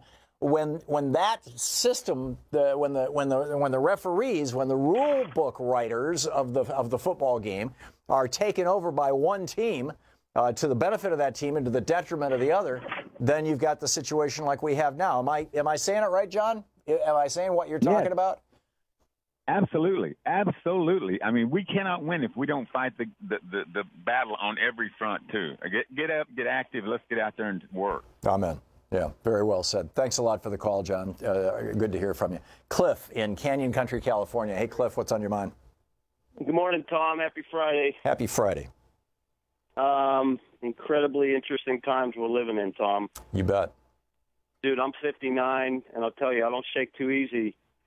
But I'll admit, it's a bit scary witnessing the attempted killing our democracy. It's just historic stuff we're living through right now. Oh, and it's particularly difficult for people who are over 50 and under 65, and they're in that cohort where it's harder and harder to get a job if you lose yours, and it's harder and harder to get things like health insurance. And it's also a particularly scary time for people who are from high school age up until, say, 30. Because they're trying to get into the job market, and they're trying to buy a first house, and they're trying to get married and have a family and all this kind of stuff. And on both ends of that, I mean, basically, the people from 30 to 50 are, they've had a time to establish themselves, and they were probably in the market before the last great crash, and hopefully we're able to hang on. But these two, which is why I think that we're seeing such an alignment between the boomers and the millennials right now. Bernie Sanders, the ultimate boomer, was massively supported by the millennials, still is to a large extent. Back to you, Cliff. Well, the one thing is, I got a 26-year-old, and a lot of these kids are pretty tech savvy, and they're entrepreneurial. And that's really helping those guys. But the ones that are like the old days, you get out of high school, you get a union job, you build a picket fence, you raise your kids, put them through college, you retire with a pension, that's what's just completely gone away. Yeah. Anyways, my point, I just want to know how Trump has escaped the scrutiny of Puerto Rico, man. I mean, I've heard the question on mainstream media, is the border fiasco, taking kids from mom's arms, is that his Katrina? No, right. Puerto Rico is his Katrina. Well, the media, giving them a free pass. Yeah, I mean, here's the problem. I mean, the reason why Republicans didn't give a damn when George W. Bush allowed almost 2,000 people to die in New Orleans as a result of Katrina, and he very much allowed them to die, I would say, by putting Brownie in charge of FEMA and not having an appropriate response. And the reason why now the best estimate from, I believe, was Harvard University released this study a couple of weeks ago, was over 4,000 people have died, or died in the early months of the Puerto Rico disaster, and probably tens of, thousands anyway, more have, maybe over 10,000 have died since then. Is that in both cases you're talking about people of color. It was black people in New Orleans, it's brown people in Puerto Rico. Go ahead. But didn't the negative publicity from Katrina stick with George Bush for at least a year or two? I mean, it was an embarrassment for him. It did not hurt. It did not hurt him with his base. It did not hurt him politically. He was handily reelected. It didn't hurt him. It was merely an embarrassment. And I would say the same thing is true with Trump, except that Trump is incapable of being embarrassed. He has no shame. Do you think it would be any benefit at all for the Democrats to try to bring up Puerto Rico and his incompetence? I think we should be hammering it, but I don't think the media is going to go along with it. The media, is like they're just chasing the latest dangling shiny object. There have been a couple of attempts to do that. MSNBC or NBC have sent people down to Puerto Rico a couple of times in the last 6 months or so to chronicle how bad things are, and it basically went nowhere. And I think as a result of that, the American media, which no longer cares, is this news or not, but only cares, will this draw eyeballs and increase the amount of money we can charge our advertisers, has decided that Puerto Rico is not a story that the majority of Americans, 70 some odd percent of Americans being white, care about. And as a consequence of that, you've got the media going, and you've got the Republican Party going, hey, more brown people, let them die. And, we sure don't want them coming here because they might, register to vote or something, God forbid.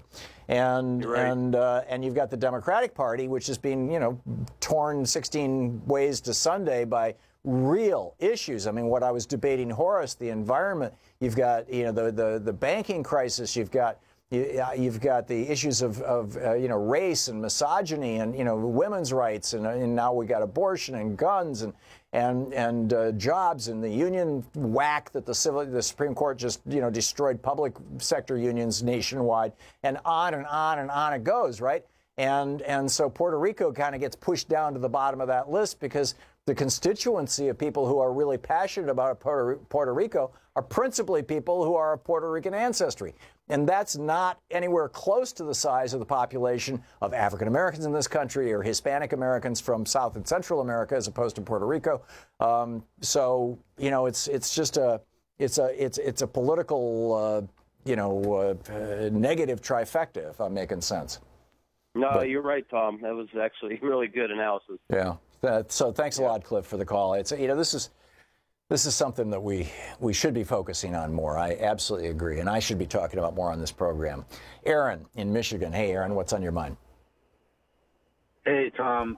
Well, I did vote for Trump, and I just why? I live in Michigan, and I just felt like he was going to be good for Michigan because I live here and I'm like seeing kind of what's happened. I absolutely get that. I mean, Sherrod Brown, who's running for re-election, one of the good progressive Democratic senators in Ohio, is defending Trump's trade policies. And as do I at a certain level. I mean, both Sherrod Brown and I are saying it needs to be systematic. It needs to be done with congressional help, which you're not going to get from the Republican Party. But these positions that Trump campaigned on about trade and bringing jobs back have traditionally been Democratic Party positions. And when the party abandoned those in '92, it was a disaster for the Democratic Party. Back to you. Well, I agree, but protectionism is a real slippery slope, and I think he's playing with fire, especially with China, and singling them out. And as an investor, like I was telling your screener, I try to make strategic decisions with my advisors and my own analysis and my crystal ball. And I think the economy will go and grow for a couple more years, and we'll see nice returns overall with certain sectors suffering and struggling, but the majority of the productive sectors doing well. And hopefully this leads to no tariffs. Maybe he'll do like an inverse Hoover where he'll say, look, like he said at the G7, I'll sign something right now where nobody has any tariffs on anything. But I think certain countries, it's like nobody knows what it's like to be a superpower, but the United States sort of, except Russia kind of understands and China's starting to see it. But we also don't understand what it's like to be just a minor country with one or two industries that we have to protect and a voting base. And I would like to see more compromise and more, compassion. I would really like to see that. What would you like to see? I'm assuming you mean Democrats compromising with Republicans. What would you like to see Democrats compromise about? I would like to see the opposite. Like I was telling your screener, I'm going to take some power away from the Democrats. I'm basically selling a covered call. I'm voting Democrat on my congressperson this year. I'm voting Democrat pretty much across the board because I want that. I do have a bleeding heart. I do feel bad for the immigrant situation. Although they spin it like it was Obama's policy and this and that, and who cares what policy it is? Get them. Don't separate families. I mean, I get it. They're. I'm Jewish ancestry, so I actually wasn't even allowed. My family wasn't even allowed to come to the U.S. We had to go to Mexico, believe it or not, and establish the family there, and then eventually emigrate into America. But it's just one of those things for me where I am, I voted from an economic standpoint strictly. Yeah. I don't really like the guy. No, I get it. I didn't really like him. I absolutely get what you're saying, Aaron, and I think that's true of probably the majority of the people, or maybe not the majority, but probably damn close to it, who voted for Trump in Pennsylvania, Ohio, Michigan, West Virginia, and Wisconsin. That they thought he's going to bring the jobs back, because that's what he said. He also said he was going to give us health insurance that was cheaper than anything else and better. You're listening to Thom Hartmann. Visit ThomHartmann.com for audio and video archive. And he said he was going to make sure every kid in America could get an education. He campaigned on jobs, health care, and education. He lied, but that's what he did.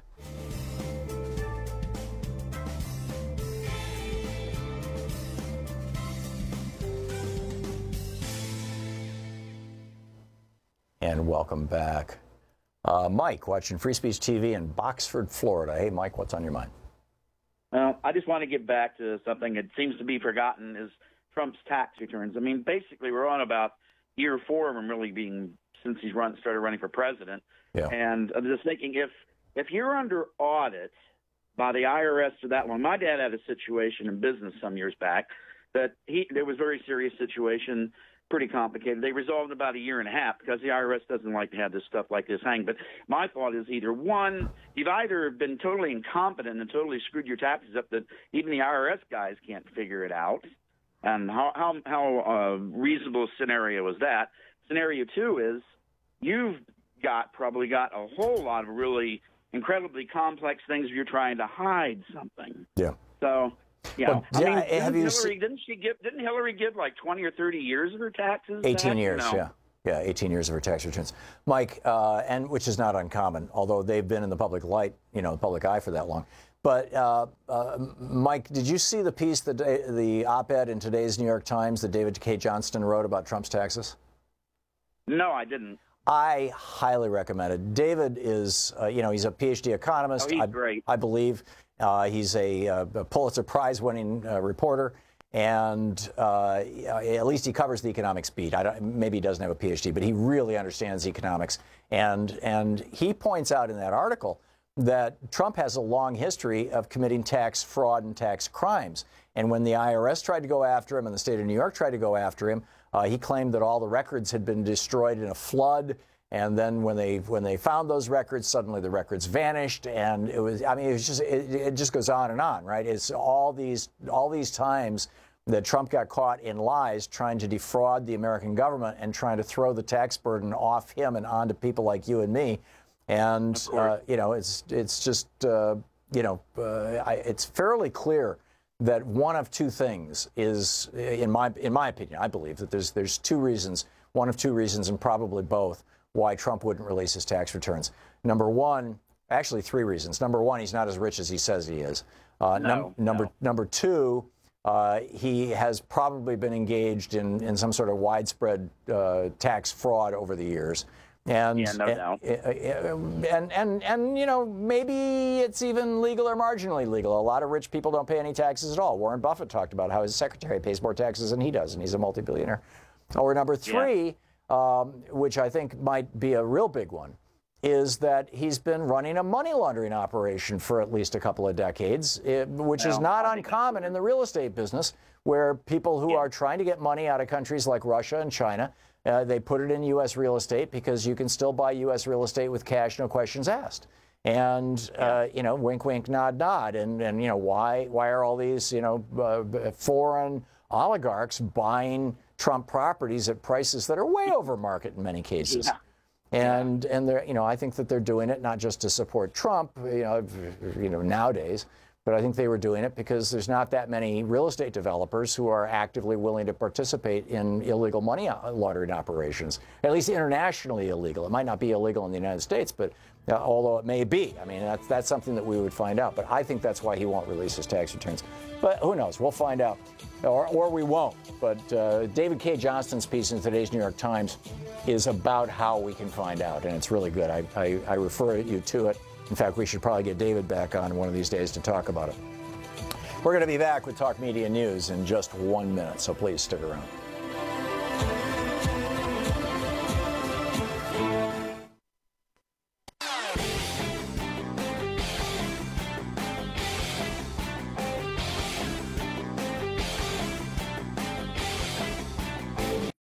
The Thom Hartmann program is brought to you in part by XChair, the XChair chair, office chair. XChairTom.com is the website, XChairTHOM.com. Thom Hartmann program is brought to you in part by SuperBeets. More information is available over at TomsBeets.com, THOMSBEETS.com, or by calling 800-568-9889. The Thom Hartmann program is brought to you in part by the Aiden Forecast, an investment newsletter with weekly updates of leading market indicators and a monthly deep dive into what the details of the economy and the markets mean for investors and retirees. On the web at aidenmarkets.com. Cameron Hughes scours the world looking for the finest wines. You can get more information about Cameron Hughes and his wines at chwine.com/Tom, Thom. Want to connect with the show online? You can find the Thom Hartmann program on Facebook, Twitter, and Instagram.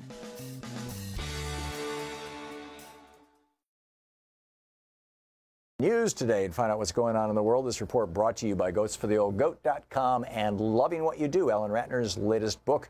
On the line with us is the chief foreign correspondent for Talk Media News, Luke Vargas. You can follow him on Twitter at The Courier.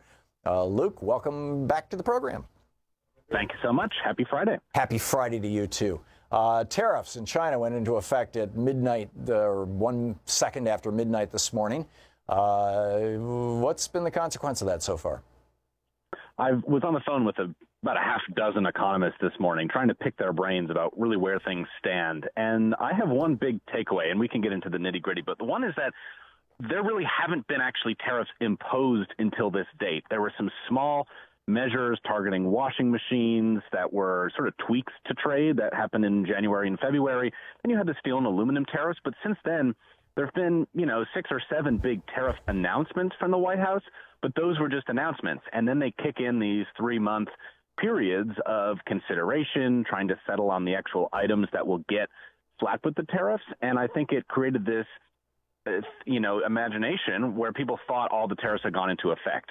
And that hadn't actually happened until today. So this is the first big batch announced in March that is now finally hitting $34 billion in Chinese products. And I think one thing that these experts kept telling me this morning is that the U.S. or the sort of Trump administration logic that they had been telling people was behind these tariffs is that, look, a tariff threat is designed to push negotiations forward. That, we started threatening these things in March and April and then ratcheted up the pressure in May and June so that it would light a fire under the butts of negotiators, right? They're fearful of the economic consequences, and thus they'll sit down and start to hash out issues, namely on the Chinese side, maybe opening up certain very closed off parts of the economy to foreign investment, to push the Chinese not to, take American intellectual property, et cetera, and that there was a little progress in May, right? The Chinese sent envoys to Washington. They offer up some light concessions, not really everything the U.S. wanted, but then Trump botches it. If you remember, he kind of leads by saying, hey, we're going to give these, we're going to allow ZTE, this Chinese firm, to start purchasing American assets again. And then he leaks on Twitter what the Chinese concession would be, that they would start buying more American agriculture products. And then the following week, the negotiations collapse and nothing has happened since. There's just not even a whisper right now that the Chinese are considering dealing with the Americans. They felt they were spurned by President Trump. And now this whole illusion that the sanctions tariff hanging over the necks of all of the negotiators is pushing the Chinese towards compromise is now being revealed as sort of a fallacy, that the consequences are now being felt, but the negotiations are not ongoing. And it's hard to imagine a trade war being averted at this point with both sides digging in their heels. So things are going to get worse before they get better. And repeat, the whole logic here that there's some big move on the Chinese part to start giving in to American pressure just does not seem to be occurring at all. Yeah. I'll tell you, though, Luke, there are a lot of Americans, not just Trump supporters. Sherrod Brown is running for re-election on this as a progressive Democrat in Ohio. There are, and I agree with his positions, there are a lot of Americans who are saying, trade war, bring it on. We are sick and tired of other countries. Frankly, the framing is wrong, right? The Republicans frame it as these other countries are taking advantage of us, so we need to step on them. I would say that it should be framed, American companies have been betraying American workers by favoring Chinese workers over American workers. And we need to be leaning on the American companies as a moral and civic issue. And frankly, no Democrat has ever been, to the best of my knowledge, willing to make that argument until Sherrod Brown, because they're afraid of the power of the U.S. Chamber of Commerce and the American companies. But that's really how I would personally frame it. But I think that countries should use tariffs to protect domestic industries. I agree with Alexander Hamilton. It worked for King Henry VII. When he introduced the Tudor Plan in the late 1400s, it turned England from a backwater country whose major export was raw wool and didn't have a single paved road into a modern industrial power within 3 generations. 100 years before that, it had done the same thing to Holland. When George Washington adopted this in 1793, it turned America into the greatest industrial power in the world. We had average 30% tariffs from the time of the founding of this country up until the 1980s, and it built this country. And when you do away with those tariffs, principally so that American companies can arbitrage labor, then the only benefit is to the companies that are getting cheaper labor. So, end of my rant anyway. Back to you. Go ahead. I don't think we have much time, but let me just say there was a meeting of the Iran nuclear deal countries, sans the U.S. today in Vienna. This is the first time they've all gotten together since President Trump reimposed sanctions on Iran. They are racing towards November, which is when Iran will no longer be able to export its crude oil, which is going to be a really, really tough punishment for them. They want assurances from countries that they will protect as much trade as possible. Nothing concrete has come out of this, though the Russian media reports some expert group has been created to explore ways to try and preserve Iranian trade. The major takeaway here, though, I think, is that it shows the seriousness on the parts of the non-U.S. participants to try and preserve this deal. Pretty big deal when they all get together to have a meeting with Iran. Fascinating stuff. And also, do the Brits think the Russians are behind this latest nerve gas thing or nerve poison? We don't know. The people targeted are not clear targets, so it's kind of up in the air why they might have been hit by this. Fascinating stuff. Luke Vargas, you can follow him at The Courier on Twitter. Thank you, Luke. Thank you. Have a great weekend. We'll be back. You're listening to Thom Hartmann.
The Thom Hartmann program is brought to you in part by XChair, the XChair office chair. XChairTom.com is the website, XChairTHOM.com. Thom Hartmann program is brought to you in part by SuperBeets. More information is available over at tomsbeets.com, THOMSBEETS.com, or by calling 800-568-9889. The Thom Hartmann program is brought to you in part by the Aiden Forecast, an investment newsletter with weekly updates of leading market indicators and a monthly deep dive into what the details of the economy and the markets mean for investors and retirees. On the web at aidenmarkets.com. Cameron Hughes scours the world looking for the finest wines. You can get more information about Cameron Hughes and his wines at chwine.com/Tom, THOM.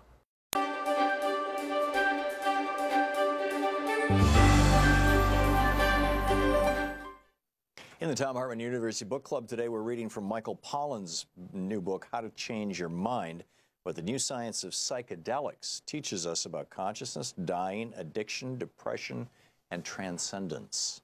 This is from the prologue titled A New Door. Midway through the 20th century, two unusual new molecules, organic compounds with a striking family resemblance, exploded upon the West. In time, they would change the course of social, political, and cultural history, as well as the personal histories of the millions of people who would eventually introduce them to their brains. As it happened, the arrival of these disruptive chemistries coincided with another world historical explosion, that of the atomic bomb. There were people who compared the two events and made much of the cosmic synchronicity. Extraordinary new energies had been loosed upon the world. Things would never quite be the same. The first of these molecules was an accidental invention of science.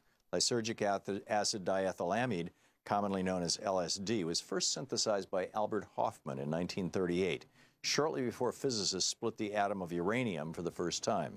Hofmann, who worked for the Swiss pharmaceutical firm Sandoz, had been looking for a drug to stimulate circulation, not a psychoactive compound. It wasn't until 5 years later, when he accidentally ingested a minuscule quantity of the new chemical, that he realized he had created something powerful, at once terrifying and wondrous. The second molecule had been around for thousands of years, though no one in the developed world was aware of it. Produced not by a chemist, by an inconspicuous little brown mushroom, this molecule, which would come to be known as psilocybin, had been used by indigenous peoples of Mexico and Central America for hundreds of years as a sacrament. Called Teotihuacan by the Aztecs, or flesh of the gods, the mushroom was brutally suppressed by the Roman Catholic Church after the Spanish conquest and driven underground. In 1955, 12 years after Albert Hofmann's discovery of LSD, a Manhattan banker and amateur mycologist named R. Gordon Wasson sampled the magic mushroom in the town of Huajuapan de Jimenez in the southern Mexican state of Oaxaca. 2 years later, he published a 15-page account of the, quote, mushrooms that cause strange visions, end quote, in Life magazine, marking the moment when news of a new form of consciousness first reached the general public. Parentheses, in 1957, knowledge of LSD was mostly confined to the community of researchers and mental health professionals. People would not realize the magnitude of what had happened for several more years, but history in the West had shifted. The impact of these two molecules is hard to overestimate. The advent of LSD can be linked to the revolution in brain science that begins in the 1950s when scientists discovered the role of neurotransmitters in the brain. The quantities of LSD measured in micrograms could produce quantities of LSD measured in micrograms could produce symptoms resembling psychosis, inspired brain scientists to search for the neurochemical basis of mental disorders previously believed to be of psychological origin. At the same time, psychedelics found their way into psychotherapy, where they were used to treat a variety of disorders, including alcoholism, anxiety, and depression. For most of the 1950s and early 60s, many in the psychiatric establishment regarded LSD and psilocybin as miracle drugs. The arrival of these two compounds is also linked to the rise of the counterculture during the 1960s, and perhaps especially to its particular tone and style. For the first time in history, the young had a rite of passage all their own, the acid trip. Instead of folding the young into the adult world, as rites of passage have always done, this one landed them in a country of the mind few adults had any idea even existed. The effect on society was, to put it mildly, disruptive. Yet by the end of the 1960s, the social and political shockwaves unleashed by these molecules seemed to dissipate. The dark side of psychedelics began to receive tremendous amounts of publicity: bad trips, psychotic breaks, flashbacks, suicides. And beginning in 1965, the exuberance surrounding these new drugs gave way to moral panic. As quickly as the culture and the scientific establishment had embraced psychedelics, they now turned sharply against them. By the end of the decade, psychedelic drugs, which had been legal in most places, were outlawed and forced underground. At least one of the 20th century's two bombs appeared to have been defused. Then something unexpected and telling happened.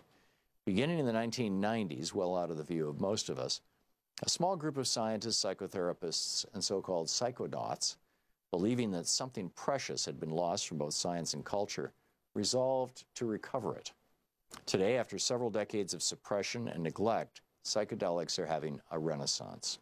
A new generation of scientists, many of them inspired by their own personal experience of the compounds, are testing their potential to heal mental illnesses such as depression, anxiety, trauma, and addiction. Other scientists are using psychedelics in conjunction with new brain imaging tools to explore the links between brain and mind, hoping to unravel some of the mysteries of consciousness itself. One good way to understand a complex system is to disturb it and then see what happens. By smashing atoms, a particle accelerator forces them to yield their secrets. By administering psychedelics in carefully calibrated doses, neuroscientists can profoundly disturb the normal waking consciousness of volunteers, dissolving the structures of the self and occasioning what can be described as a mystical experience. How to Change Your Mind by Michael Pollan. Want to connect with the show online? You can find the Thom Hartmann Program on Facebook, Twitter, and Instagram. The book is Crack.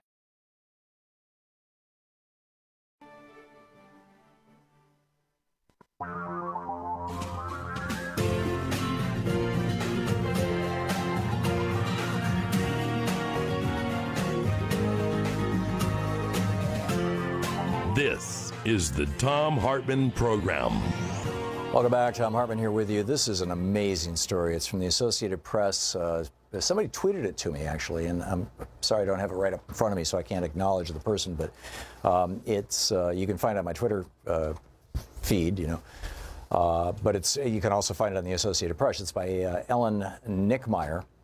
And the headline is EPA rollbacks already touching Americans' lives. You'll recall, 1 hour ago right now, I was debating this with Horace Cooper from, the conservative lawyer from the conservative think tank. And what they're talking about is these 37 mostly women farm workers in California's Central Valley who were out picking food in an orchard. They were picking cabbage. In fact, let me just read you a paragraph of this. Picking cabbage that morning, the workers noticed a tarry smell. Actually, let me back it up. This is the very beginning. For 37 mostly female farm workers in California's Central Valley, U.S. policy under EPA Chief Scott Pruitt became personal not long after sunup one day in May of 2017. Picking cabbage that morning, the workers noticed a tarry smell drifting from a nearby orchard. Mouths and lips tingled or went numb. Throats went dry. Soon some of the workers were vomiting and some were collapsing.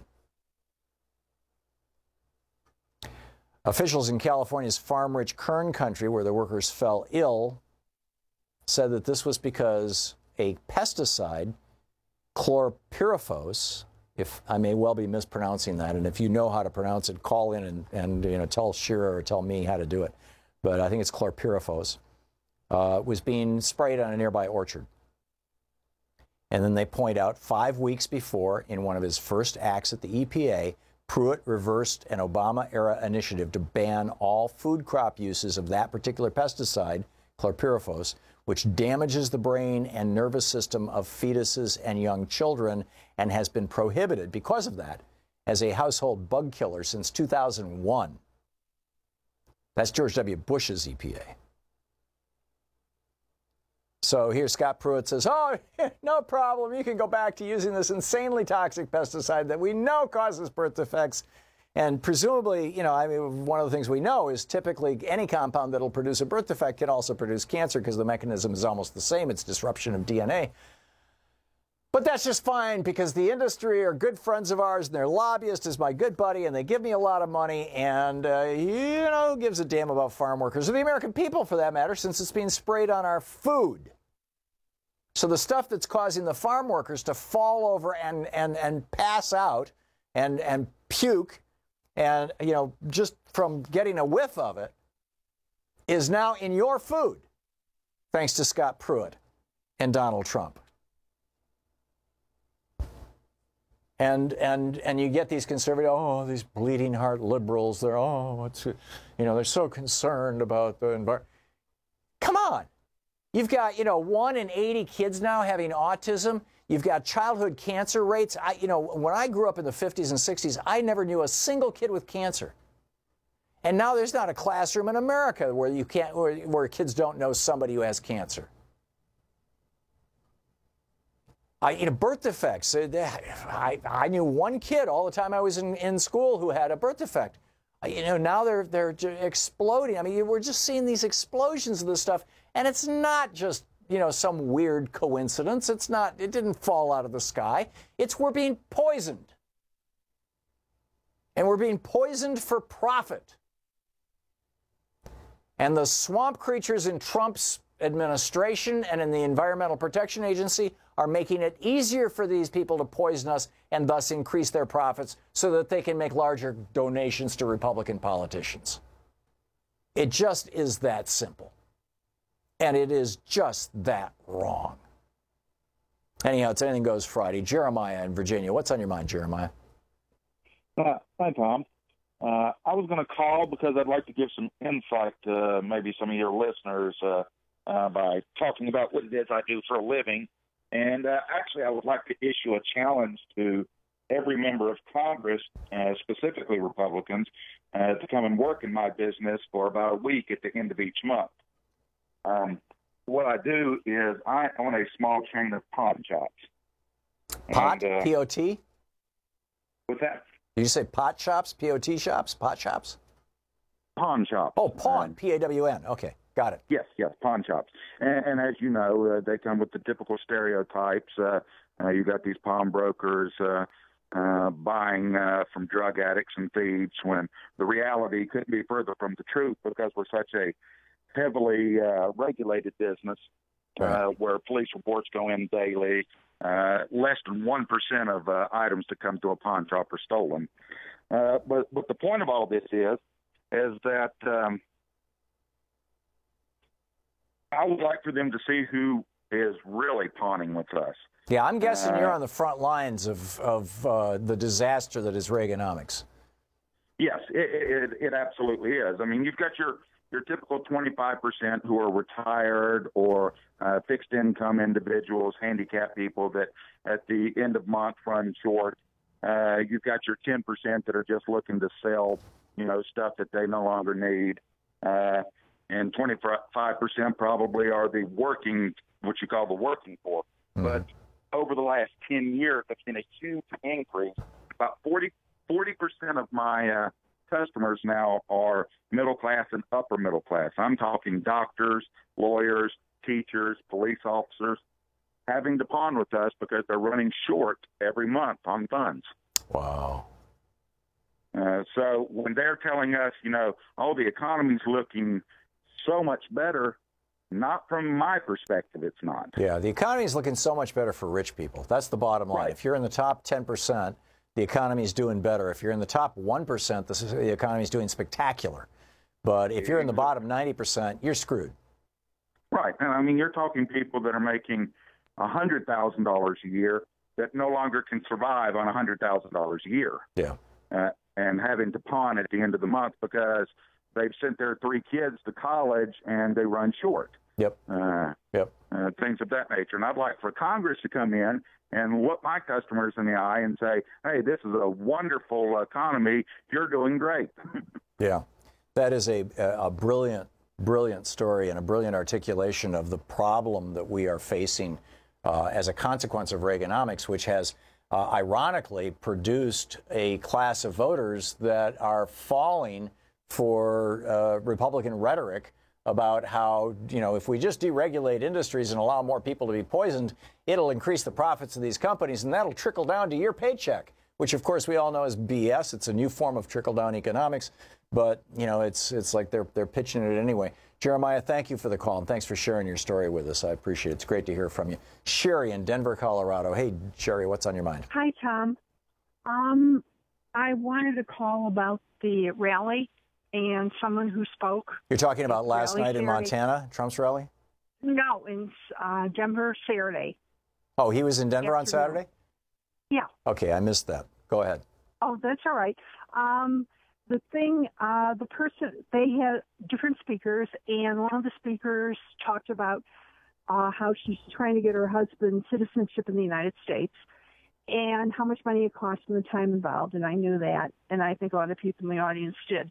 But the person who really made the audience quiet was a woman whose parents came from Vietnam.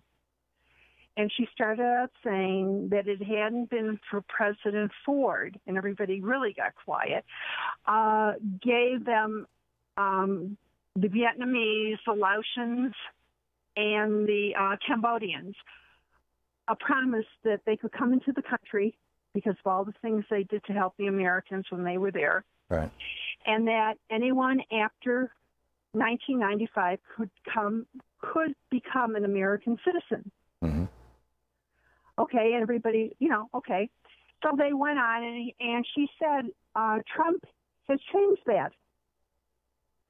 He has decided that all these people, and ICE is starting to collect them. And she mentions the state, and she said Colorado is one of them, Texas, I don't remember the others, that they're getting them together because they're going to deport them. And this was at a Trump rally? Yep. I mean, no, this was the rally for the, no, Trump rally, you're kidding. This was a rally to help, the women and the children and on family. It was a rally of people who are in favor of family reunification or ending Trump's evil policies. Okay, I completely misunderstood, Sherry, and I was baffled by your story. Okay, it makes sense now. I think at a Trump rally, yeah, liberal they are. Well, I thought maybe somebody slipped through. You just never know. No. Although I think at a Trump rally, pretty much the only people who speak are Trump, right? Right, and that's true. But it's funny. Okay, and that everybody got really, really. I mean, it was like dead silence. Because everybody was shocked, and I mean, I had heard, and they've got they're suing the government. I don't know how well that will work. It sounded really sad. But the thing that even bothered me more, Tom, was that I later went. The rally was wonderful. Okay, went home. Yeah, real quick, Sherry. Went to see the news, and no one had it on. Oh, jeez. See, that's the problem. I mean, it's if the media doesn't think that they can jack up advertising rates and get new viewers, they don't play things. And Sherry, thank you for the call. That's so sad. I wonder if it was a Sinclair station. This is the Thom Hartmann Program. Back with more of your calls on Anything Goes Friday here on the Thom Hartmann Program right after this.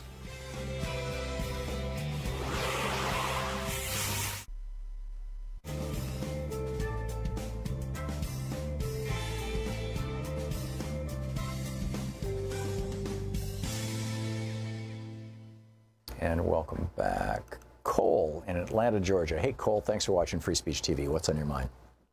Hi, Tom. Given the importance of the Democrats fielding a viable candidate in 2020, the possibility of defeating Trump, how about Landrieu? Mary Landrieu? Currently or formerly the mayor of New Orleans. Oh, Mitch Landrieu. Brother of the former senator of Louisiana. Right. What is your opinion? In my opinion, he's a very progressive, highly intelligent white Southerner who would be able to withstand the onslaught from the Trumpies.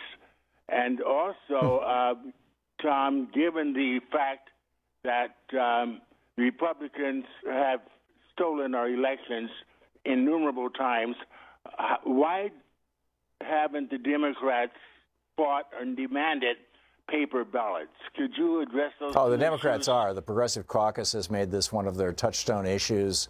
The Democratic Party in their platform in the last election, the 2016 election, specifically called for auditable elections and all that kind of stuff. The Republicans, the 6 states in the United States right now that have touch screen computerized voting that does not produce an audit or a paper trail and that can't be audited are all controlled by Republicans.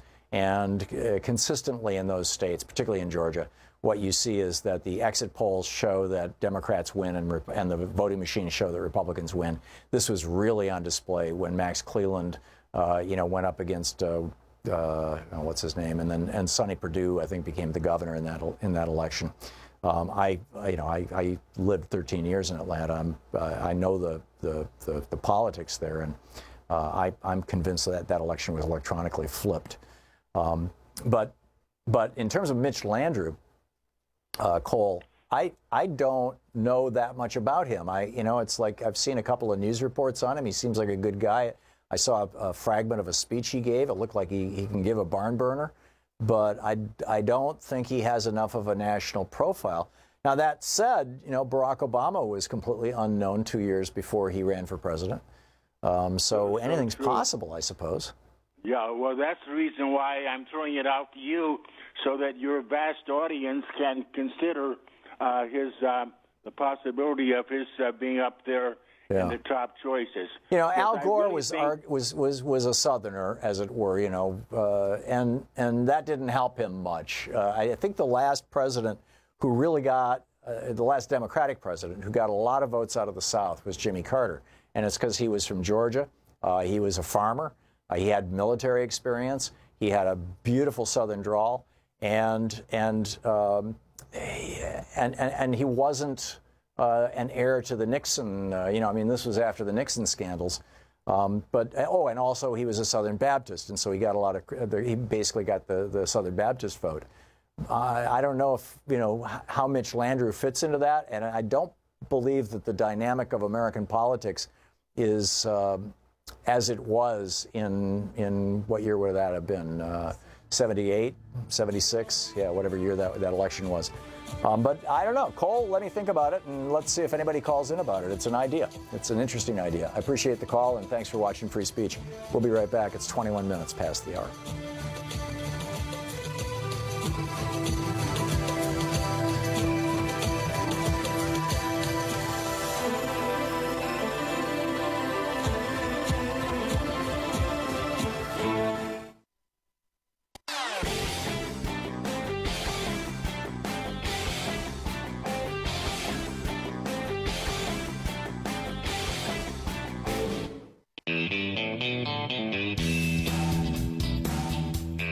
Welcome back to the place where smart people get their news, the Thom Hartmann program. James in Glendale, Texas. James, it says here you want to disagree with me. I'm sorry I left you on hold so long. If I had seen that disagree, I need to get my glasses strengthened here. I would have put you up much earlier. What's on your mind?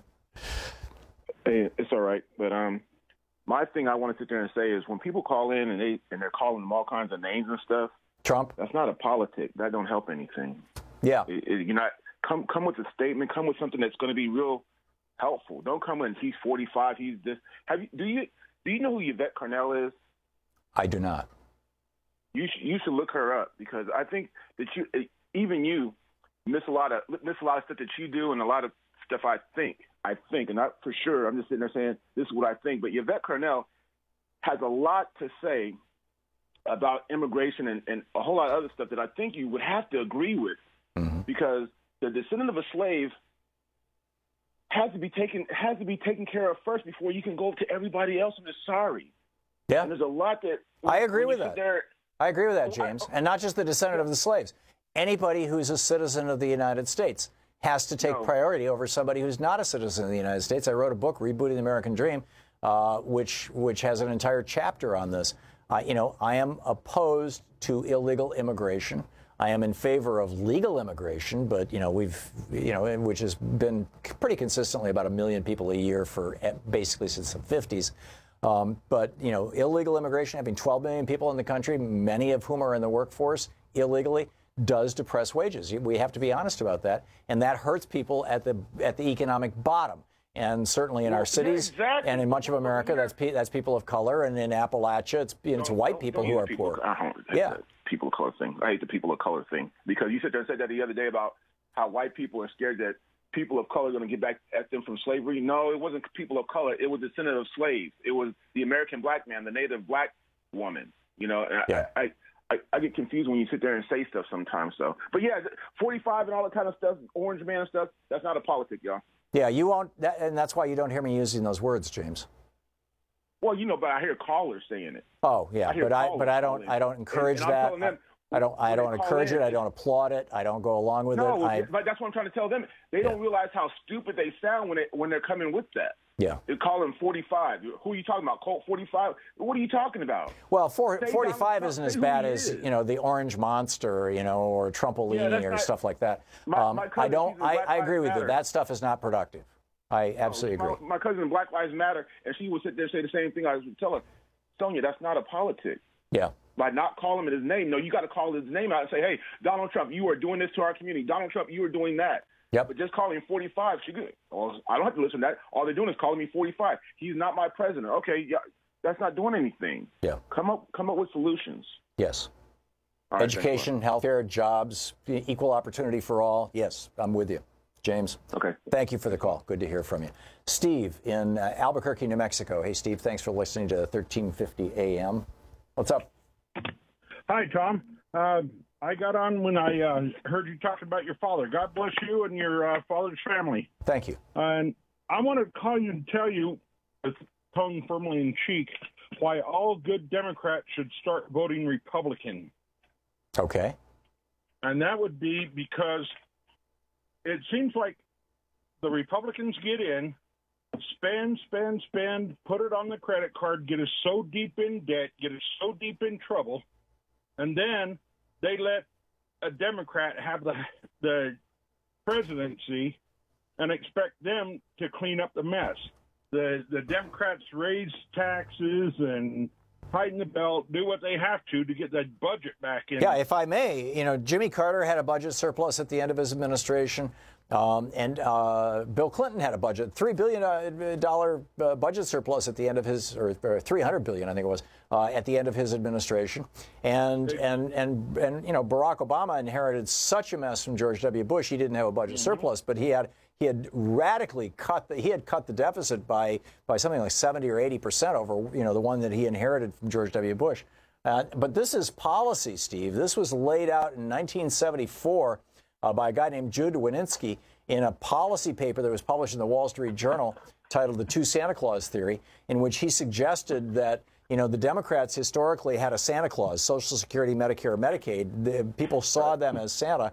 And that the job of the Republicans was to force the Democrats to shoot their Santa. And the way that you do that is when you have Republicans in office, you run up enormous debts. And then when Democrats come into office, you scream about how the debt was going to destroy the country and don't allow them to raise taxes because that requires congressional approval. And thus they have to start cutting social programs. And in fact, Obama almost walked into that trap. He talked about, the chain CPI, cutting Social Security, and was, he got stopped by his own party, thank God. But I mean, this is a strategy that the Republicans have been playing out since the 70s. We'll be back.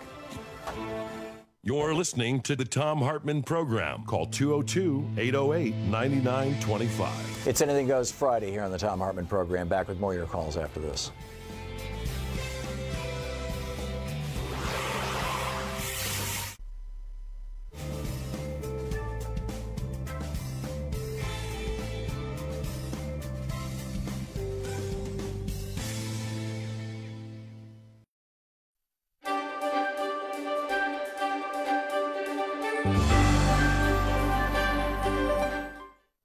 For our book club today, we're reading from The Healing Power of Neurofeedback, the revolutionary lens technique for restoring optimal brain function. The author is Stephen Larson, Ph.D., and the foreword is by a guy named Thom Hartmann. This is from Stephen Larson's introduction. As the distinguished American psychologist Jerome Bruner has said, not until we have begun to tell a story about our own experience does it make sense to others as well, to ourselves as well as to others. This book is the story of my experiences with neurofeedback, an emerging technology of healing in which EEG, electroencephalography, processors and computers team up with the brain's own circuits to accomplish remarkable forms of self-regulation. It's also the story of the development and evolution of a particular kind of neurofeedback known as LENS, low-energy neurofeedback system, which emerged from the work and research of a dedicated psychologist with an affinity for electronics and an intuitive understanding of the energies of the body, Dr. Len Oakes. But most of what is presented here are stories relating the actual living experiences of men and women struggling with disorders that affect their nervous systems, parents looking for help with their children afflicted with attention deficit or obsessive-compulsive disorder, people who are depressed or anxious and have run out of medication options, people with a head injury, or the sudden onset of a degenerative disease that has left them cognitively impaired or emotionally unstable. These stories are in the area that the scientifically minded might refer to as qualitative research, clinical studies, or narrative histories. In this book, you will also find the stories of therapists who grow as they confront their own challenges in understanding, developing new healing paradigms, and learning how to help people who are very sensitive neurologically. Although we also cite and rely upon much hard evidence, scientific data, and measurement, and use refined high-tech equipment that measures the energy of the brain exquisitely, the real heart of what we have to say is about the personal hero journeys that transform the self and expand human therapeutic technologies. These stories move the heart as well as inform the mind. The discipline called neurofeedback or neurotherapy is itself a subdiscipline of biofeedback, a term broadly used for techniques of self-regulation. In biofeedback, a machine is used to generate electronic signals that inform a person about factors such as his or her hand temperature or muscle tension. Starting in the 1950s, it was discovered that, guided by such feedback, a person could learn to raise or lower blood pressure, quiet muscle spasms, or soothe an irritable bowel. Neurofeedback is simply the application of this same principle to the electrical waves produced by the brain as recorded on an EEG, an electroencephalograph. With subtlety and skill, it is helping thousands of children and adults learn to regulate their own nervous systems, a not insignificant matter, for the CNS, the central nervous system, determines just how one functions in life. The field of neurofeedback is not yet well known enough to have a reputation based on its remarkable efficacy, perhaps because its premises seem closer to the traditional wisdom and spiritual disciplines of the East than to the dominant Western scientific paradigm. But this dominant model is changing as millions of people instinctively and wisely aim themselves toward complementary and alternative medical approaches, and as disciplines broadly known as energy medicine reemerge into the public theater. Energy medicine had a fledgling career toward the end of the 19th and beginning of the 20th centuries, but it was displaced by the monolithic and, it should be added, chauvinistic, allopathic approach that most of us have grown up with. Critics have pointed out that while Western medicine has indisputable benefits, especially in dealing with serious illnesses and health crises, it has very little to contribute when it comes to staying healthy and avoiding illness.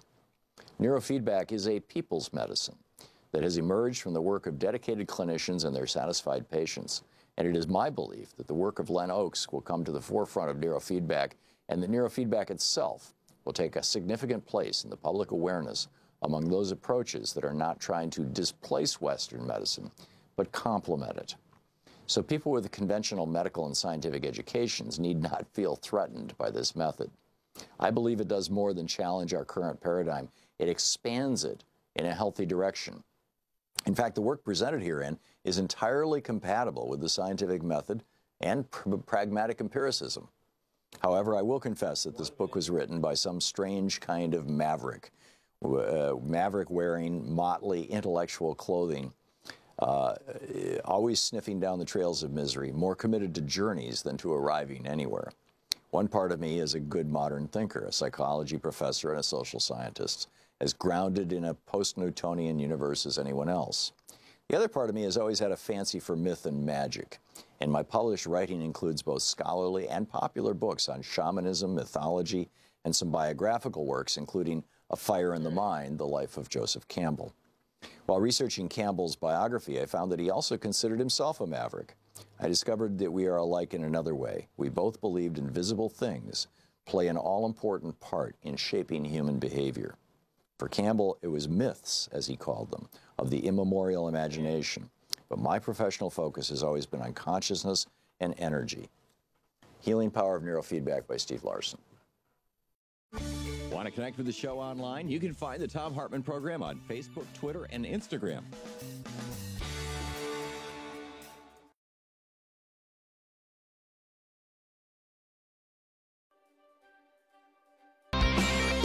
Welcome back. Thom Hartmann here with you. It's Anything Goes Friday, taking your calls. And David in Buffalo, New York. Hey, David, what's on your mind? Thanks, Tom. Thank you. Tom, tariff. If you were to tariff, yes. If you were to create our country with tariffs in the past, in the present, and in the future, what would tariffs look like? Why? And could you put a number to it, or would you put a number with it? Sure. First of all, I refer you to the introduction and the first chapter of my book, Rebooting the American Dream, which you can read for free online over at the truthout.org website. And click on Thom Hartmann on Truthout on their homepage, and then you'll see the picture of the book, and you just click on the cover of the book, and the entire book is there to be read for free online. I don't have it in front of me, so I don't have specific numbers that I can share with you. They are all in that book. But when America started, George Washington, in fact, actually, well, it was, we were operating under the Articles of Confederation. We weren't what we call modern America. The Constitution was adopted in 1789, but the Revolutionary War had been over, I think 5 years earlier than that, and we'd been operating under these Articles of Confederation. which made all 13 states basically independent countries with a free trade agreement among them. It wasn't working, so we rebooted the Constitution. It was proposed in 1787. It was ratified in 1789. And when that was ratified, George Washington was elected president. He was not in the room. He didn't know he'd been elected president. And so he's standing out in his field in Mount Vernon, literally outstanding in his field. And his old friend, General Henry Knox from the Revolutionary War, rides up on horseback and says, "George, you've been elected president. And I'm here to take you to New York," which was then the seat of government. It's where George Washington started presiding from. The White House wasn't built until the John Adams administration. He says, "I'm here to take you to New York. Or do whatever you want." And George said, or President Washington said, "There's two things I'd like you to do, Henry, or one thing I want you to do, one thing I have to do." He said, "What I have to do is I have to visit my mother, who is ailing. And in fact, she died about a year later. He never saw her again. He saw her that one time on his way to New York. But he said, I have to visit my mother." He said, "What I'd like you to do, Henry, is go up to Connecticut. And there's a guy there whose name is Daniel Hinsdale, and he's a tailor. And he was violating the British embargo and bootlegging, making fine American clothing. It was illegal in the United States to manufacture high-quality clothing all the time the British, controlled our colony, just like they did not allow the Indians to do that in India. Thus, the spinning wheel was the logo for Gandhi, a form of resistance to that policy. All fine clothing that was worn in America had to be manufactured in the mills of Great Britain. And so Hinsdale had been breaking that embargo, and after the Revolutionary War, he openly opened what was America's first fine men's clothing store. And he was making fine men's clothing. And he was basically the only guy doing it. It wasn't that big a market at that point in time. I mean, it was a brand new market. And so George said, take my measurements and take it to Mr. Hinsdale, Daniel Hinsdale, and he'll make a suit for me to be sworn in with. And Knox did that and brought the suit to New York, and George Washington was sworn in, raised his hand, put it on the Bible a whole bit, wearing a brown American-made suit. Hinsdale did not have a black one at the time in stock that he could provide to Washington on short notice. So then he wore British black for the famous painting that Dolly Madison rescued from the White House and hangs in the White House now. So Washington understood that if we were to become a great country, we had to make things. We had to manufacture things. So he went to his Secretary of the Treasury, Alexander Hamilton, in 1789, when he became president, and said, "Would you come up with a way to build American manufacturing?" And Hamilton worked on this for 2 years. And in 1791, he wrote what was called Alexander Hamilton, Secretary of the Treasury, Alexander Hamilton's Report to Congress on American Manufactures. And it was an 11-point plan to build manufacturing in the United States. And it included things like subsidize new and emerging industries, actual government subsidies, strengthen patent and trademark protections, have Congress pass those laws that the Constitution authorized so that, inventions and useful arts and sciences are enhanced. But the biggest part of it, the main component of it, was tariffs. And the idea of the tariffs was anything that we would appropriately want to import from overseas because we have no interest in manufacturing it in the United States. You don't bother with a tariff. There's going to be a small market in the United States for perfume made out of sandalwood. Well, you can't grow sandalwood in the United States. So we're not going to put a tariff on sandalwood imported from Thailand that's used to make perfume. But on the other hand, if Thailand wants to try and sell clothing in the United States, which we want to be making here, we're going to put a tariff on it. And so that's what they did. And they established this whole spectrum of tariffs. There are now over 22,000 tariff categories. You can read them at commerce.gov. I believe it's commerce.gov, at the website of the U.S. Commerce Department. They're still there. Typical tariffs now are less than 1%. In fact, I think our total average overall tariffs are less than 2%. But, typically these tariffs are very, very low.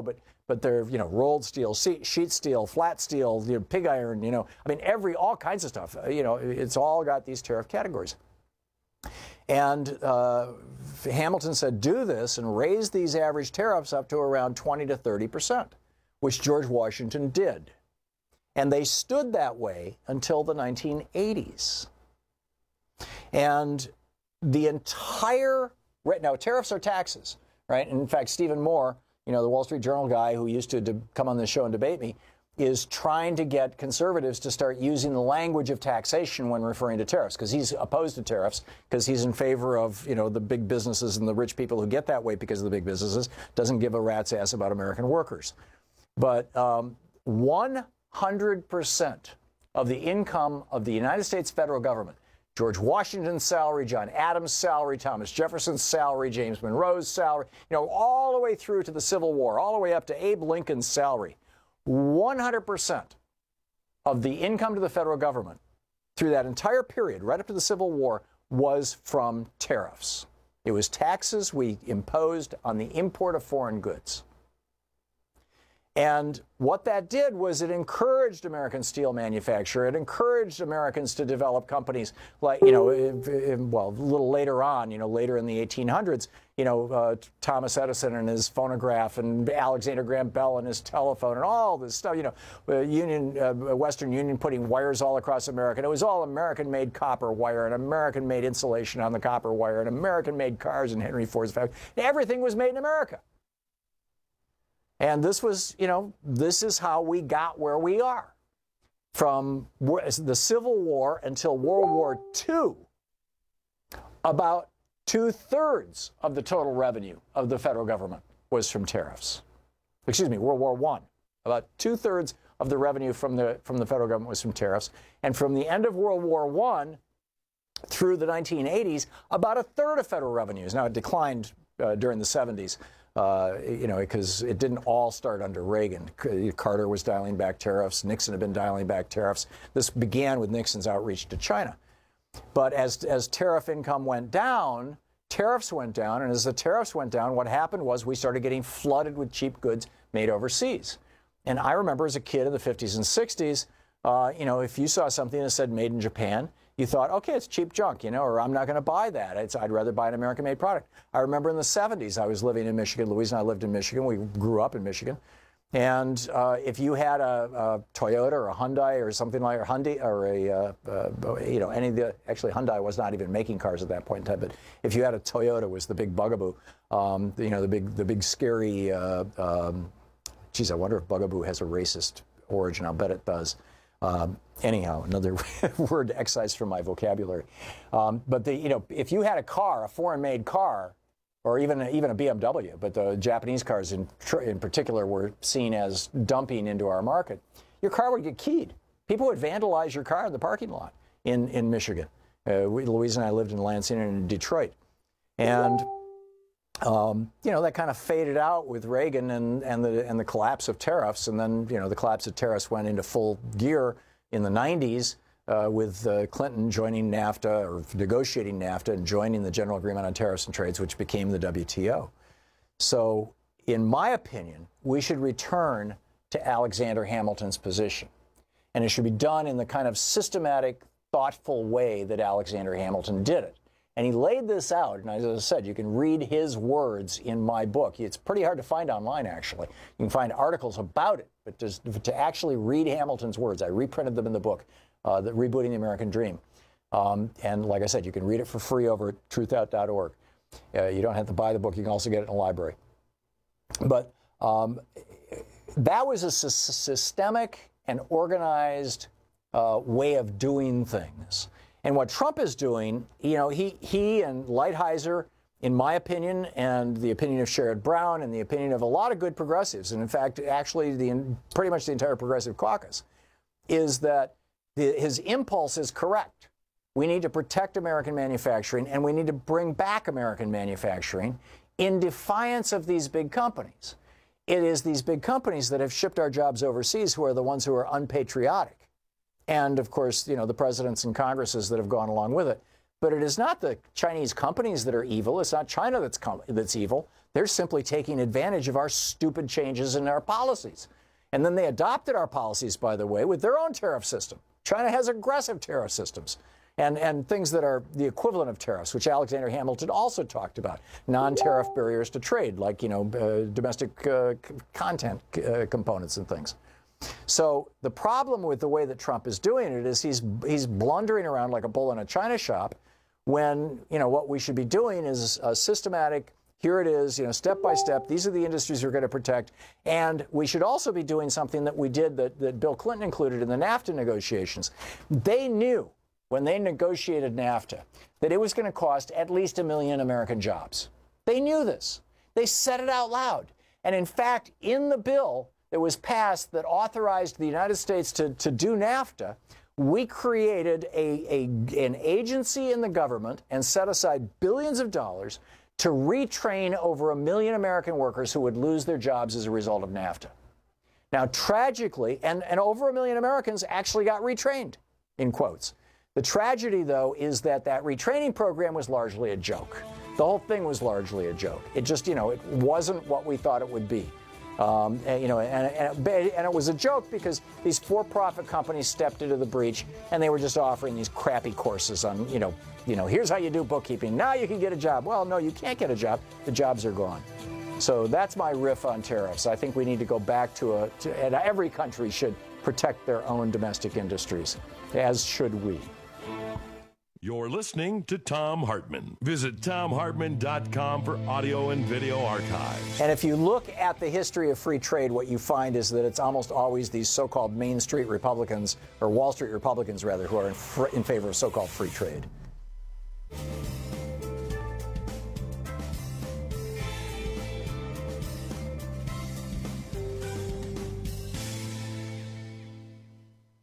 And welcome back. Lisa in Santa Rosa, California. Hey, Lisa, thanks for watching Free Speech. What's on your mind? You bet. Amen. So what I wanted to run past you was something occurred to me. The Supreme Court Justice who is retiring, or who just retired. Yeah, Anthony Kennedy. Thank you.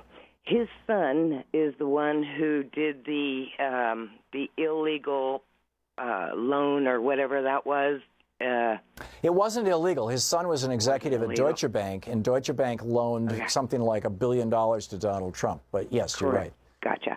And so my idea is the reason that he took this time to retire was because that Mueller is on that particular part of the case, and if he didn't leave now, it would be, it would be exposed later on, maybe not too much later on, that was maybe illegal, and that there was something about that hopefully will get Trump out of office. I'm just thinking, because all these pundits were saying, wringing their hands, we never expected him to leave and all this kind of stuff, and now it is his legacy, and maybe it was because he had no other choice.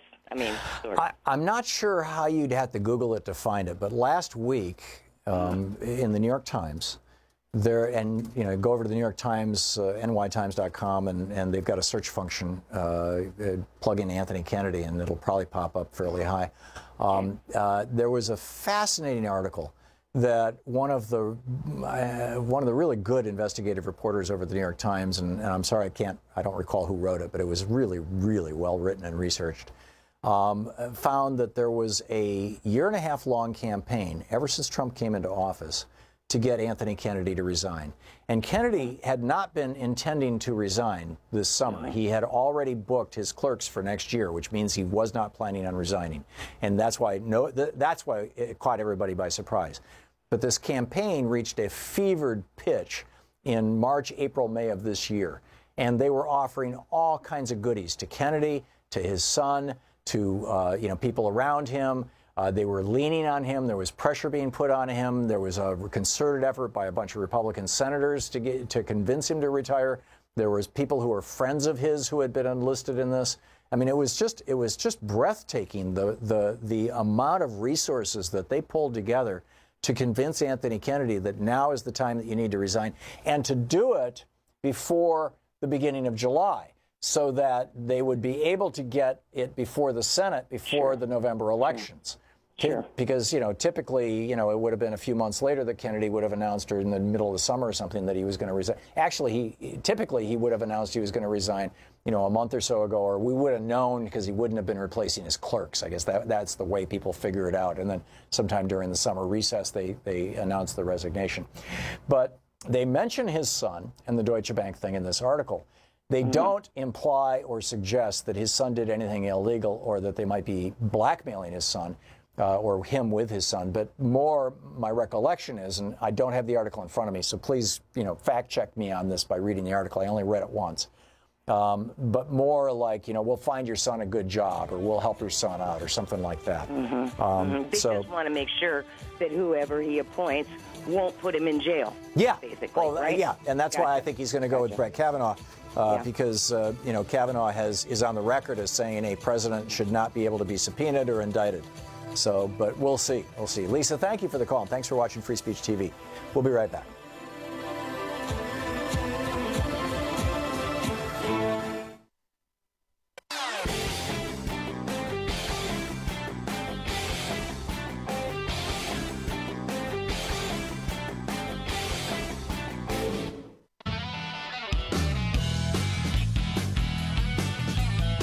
Welcome back. Tom Hartman here with you, and Gary in Rainier, Washington. Hey, Gary, what's on your mind? Hey, Tom. Listening for a long time. Haven't called you for a while. But what I'm called about is your criticism of MSNBC. I watch them a lot. I'm up about 4:30 every morning, and I watch some at prime time. And I just think they're really doing their part to protect our media. And I know it's never enough, and there's things they don't cover, but I really think they give out good information. And CNN, and I think the people that have the shows really do ask some really tough questions. And I just... Broadly speaking, I don't disagree. And I love Rachel Maddow's show in the evening, which is the one show on MSNBC that Louise and I go out of our way to watch, as frequently as we can. The other shows tend to be, recycling the same 5 stories from show to show to show with just different commentary and different commentators. And I think this whole idea of the news reporter reports a story and then they have a 15-minute conversation with a panel is getting very old and very tired. But my point is that when Andy Lack came in and said we're going to move MSNBC to the center, and we're going to get more Republicans on MSNBC. We're going to change the face of MSNBC. And it was like 2-3 years ago. When that happened, and they started hiring Republicans, and of course, Joe Scarborough had been on much longer than that, but raising his profile, putting what's her name, who was the Mika, yeah. No, not Mika. I'm talking about the woman who was in the Bush campaign in the White House. Yeah. No, I won't. Who I'm brain farting on her name. I'm so sorry. I can see her face. But, these high-profile Republicans, and they started having Bill Kristol constantly, Bill Kristol wants to end Social Security and Medicare. And, they just never have these kind of conversations that are going to make these people feel uncomfortable. Hugh Hewitt, right-wing talk show host on a very toxic right-wing network that's owned by a Bible publishing company. These people are coming, these Republican commentators at the moment are trashing Trump. And, I get that. And we're all saying, yay, Nicole Wallace was her name. Yay, Nicole Wallace, you're trashing Trump. You're, the enemy of my enemy is my friend. But what's going to happen to MSNBC's now mostly Republican lineup during the day? And I'm not sure Stephanie Ruhle, if she's a Democrat or Republican, but she certainly, if she's a Democrat, she's, a corporate Democrat. If she's a Republican, she's an Eisenhower Republican. Maybe she's just kind of a reporter. I like her, I respect her, but her position on the, quote, far left makes me crazy because there is no far left functionally in this country. The Communist Party is dead. But here's the question. When Trump is gone and there's a Democrat in the White House, MSNBC is going to still have half their day Republicans. What are they going to do? I agree with you, but, there is so much happening, and they are reporting, and CNN is doing a hell of a job, along with the Times. Yes, I agree, and the Washington Post, all of them. But that's my concern, Gary, is that, MSNBC, we have to acknowledge, they've got some great programming, they've got some good commentators, and that said, they're owned by Comcast, which is a very, very right-wing corporation, multiple lawsuits against the FCC to stop net neutrality, an issue that's very rarely discussed on MSNBC outside of Stephanie Ruhle and Ali Velshi, and even they kind of keep it in some narrow boundaries. And we just have to acknowledge this is corporate media. There are alternatives to that, but yeah, I get what you're saying, and I'm not going to go totally nuts on this. Gary, thanks for the call. Maine in Chicago. Hey, Maine, what's on your mind? Yeah, right.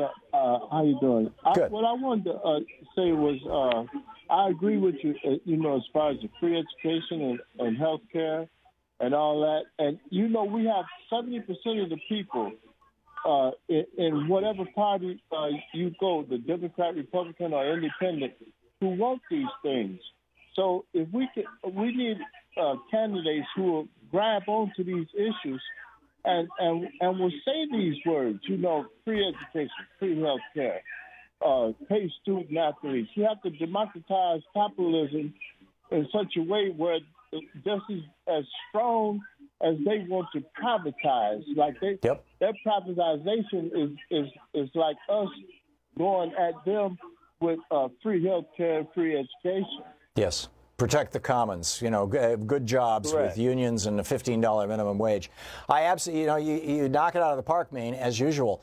And we need to be taking this to them. And this is the Alexandria Ocasio-Cortez's platform. I mean, this young woman took down a sitting Democratic congressman, number 4 in the House leadership, by simply saying, I'm here to talk about free health care, free education, and damn good jobs.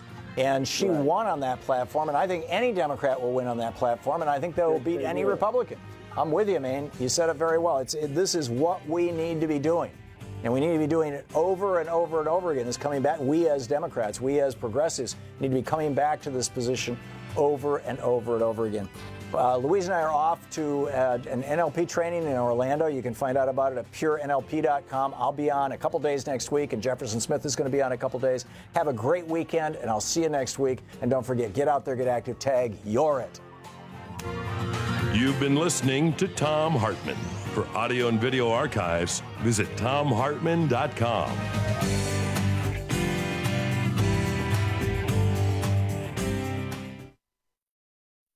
The Thom Hartmann program is brought to you in part by the Aiden Forecast, an investment newsletter with weekly updates of leading market indicators and a monthly deep dive into what the details of the economy and the markets mean for investors and retirees.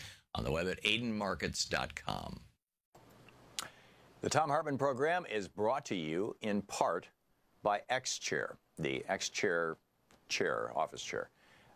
XChairTom.com is the website, XChairTHOM.com. Hartmann program is brought to you in part by Super Beets. Super Beets are sourced from non-GMO beets, and they're packed with dietary nitrates, helping to produce nitric oxide for more energy, stamina, and support for healthy blood pressure levels naturally. For more information, call 800-223-8242 or visit tomsbeets.com.